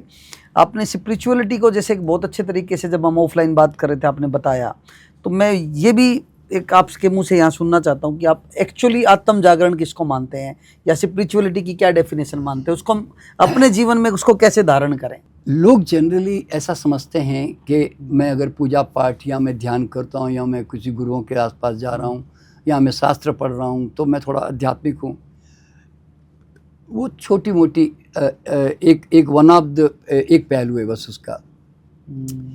असली अध्यात्म वो है, अध्यात्म का मतलब है कि अधि आत्मा, यानी कि आत्मा के बियॉन्ड, समझे ना। तो आत्मा के बियॉन्ड जो जीवन का सत्य है वो आप जानने का प्रयास करते हो, समझे। तो रियल स्पिरिचुअलिटी क्या मालूम है कि अगर आप एक नौकर है तो आप 100% नौकर है, आप proper, you are giving 100% to your profession, तो देन यू आर स्पिरिचुअल। अगर आप बटे हुए हो और कटे हुए हो और आपका दिमाग उस वहाँ पूरा न रहकर पास्ट और फ्यूचर में भाग रहा है, तो आप आध्यात्मिक नहीं हो फिर आप। क्योंकि स्पिरिचुअल का मतलब है being with that particular moment, that is spirit of that moment. तो spirit of that moment is known as a spirituality. जब आप अपने उस मोमेंट में शक से भाव के साथ अपना 100% फोकस हो गए, हाँ, वहां पे काम कर रहे हो और उसमें आत्मा के साथ कर रहे हो, जुड़ाव के साथ, तो then you are real spiritual. देखिए, एक बिजनेसमैन क्या समझता है कि मैं व्यापार कर रहा हूँ तो मैं थोड़ी कोई स्पिरिचुअल हूँ। ये बहुत बड़ी गलत फहमी है भाई। अरे तुम अपने कस्टमर के साथ पूरे दिल से 100% उसको अच्छी चीज़ देने के लिए जो आप काम कर रहे हो ना, यू आर एक्चुअली स्पिरिचुअल। एक खाना बनाते वक्त एक महिला पूरे भावना के साथ जुड़कर रोटी बना रही है ना, शी इज स्पिरिचुअल। झाड़ू लगाते वक्त घर को पवित्र बनाने के लिए जो भाव करके वो पूरी तरह एक एक कोना साफ कर रहे ना, शी इज स्पिरिचुअल। तो लोग क्या समझते हैं, ये जो दैनिक कार्य है ना हमारे, ये सब स्पिरिचुअल नहीं है। वो तो मंदिर जाएंगे या पूजा पाठ करेंगे तो स्पिरिचुअल नहीं। एवरी मोमेंट एक भोजन भी अगर तुम प्रसाद की तरह करोगे ना, कि प्रसाद है ये, तो तुम्हें सोचना चाहिए यार कमाल है, फिर भूख लग गई, नहीं लगती, क्या करते? तो ये जो घट रहा है आपके साथ, जो एक बोलता ना वापस दोबारा भूख लग रही है, प्यास लग रही है और आपको खाना खाने से अच्छा लग रहा है, स्वाद आ रहा है, मज़ा आ रहा है, तो मतलब उस पल को जियो। मतलब वो खाना खाओ तो भोजन के साथ एक रूप हो जाओ। आप जल पीते तो आप उसको अंधाधुंध पी लेते हो। आप उसके अंदर जो एक एक ठंडक के निवाले में जो आनंद है ना, वो आनंद आप ले नहीं पाते हो आप। तो इसलिए जल पियो तो मजे से पियो। आप नहाते हो, आपका दिमाग 10 जगह भाग रहा होता है, आपको पता ही नहीं पानी कब निकल गया। अरे नहाओ तो नहाने का जो मज़ा आ रहा होता है ना, उस समय ठंडक या गर्मी जो भी, और उस समय बॉडी में जो एक फ्रेशनेस, एक अजीब सी गंदगी निकल के साफ सुथरा हो रहे हैं, वो जो आनंद है ना, वो आनंद को महसूस करो ना उस समय। तो मतलब जीवन के हर एक कृत्य को आप उसको एंजॉय करो, और तो फिर क्या होता है, then you are a spiritual person. और स्पिरिचुअलिटी का मतलब क्या मालूम है, आप कांटे को कांटा क्यों है करके नहीं पूछते हो, आप कहते हो है, चुभता है क्या, तुम बचने के रास्ते खोजो। तुम कांटे की चर्चा भी नहीं करोगे और कांटे के बारे में सारे दिन मतलब बोलते हैं परेशान भी नहीं होंगे आप, ये कांटा है साला, बहुत चुभता है, नालायक है साला, बिल्कुल, कब तक करते रहोगे? कांटा कांटा ही है भाई, आप उसको बचने के तरीके। तो इसीलिए फूल है तो क्यों मत पूछो, आप उसके साथ जुड़ने के बहाने खोज दो। लेकिन तो स्पिरिचुअलिटी का मतलब है you are accepting everything as it is, क्योंकि इस दुनिया में हर आदमी अपने स्वभाव को जी रहा है। मैंने एक शेर लिखा, हर स्वभाव को यहाँ स्वीकार कर लो, कांटों को भी फूलों को भी अंगीकार कर लो, अपने स्वभाव में खिलने को सब यहाँ मजबूर है, प्रभु के विविध रूप समझकर सबसे प्यार कर लो। क्या बात है। तो एक जीवन का पूरा सार आपने, मुझे लगता है कि आखिरी के दोहे में अपने विचारों में दिया। और मुझे लगता है कि एक आत्म जागरण, आत्म उत्थान की जो जर्नी कैसी होनी चाहिए, कैसे हम उसके एक वेल बीइंग को हम समझ के उसके साथ जुड़ के बीइंग हो सकें, बहुत कुछ सीखने को शर्मा जी आपके अनुभवों से हमारे को है। समय की अपनी सीमा है, हमें यहीं पर रुकना पड़ेगा, और निश्चित तौर पे मुझे लगता है कि दोबारा आपके साथ एक बार नहीं कहीं ना कहीं एक बार आके और बहुत कुछ समझना पड़ेगा हमारे पूर्व जन्म के बारे में। तो बस इसी एक कड़ी में आज यहाँ विराम लेते हैं, और अगली कड़ी में एक और विशेष व्यक्तित्व से मिलने का हमारे को मौका मिलेगा। मैं शर्मा जी आप आए, आपने इतना बहुमूल्य समय दिया, मैं बहुत बहुत हृदय से आभार व्यक्त करता हूं। चलिए, बहुत अच्छी बात है। आपका भी बहुत बहुत धन्यवाद।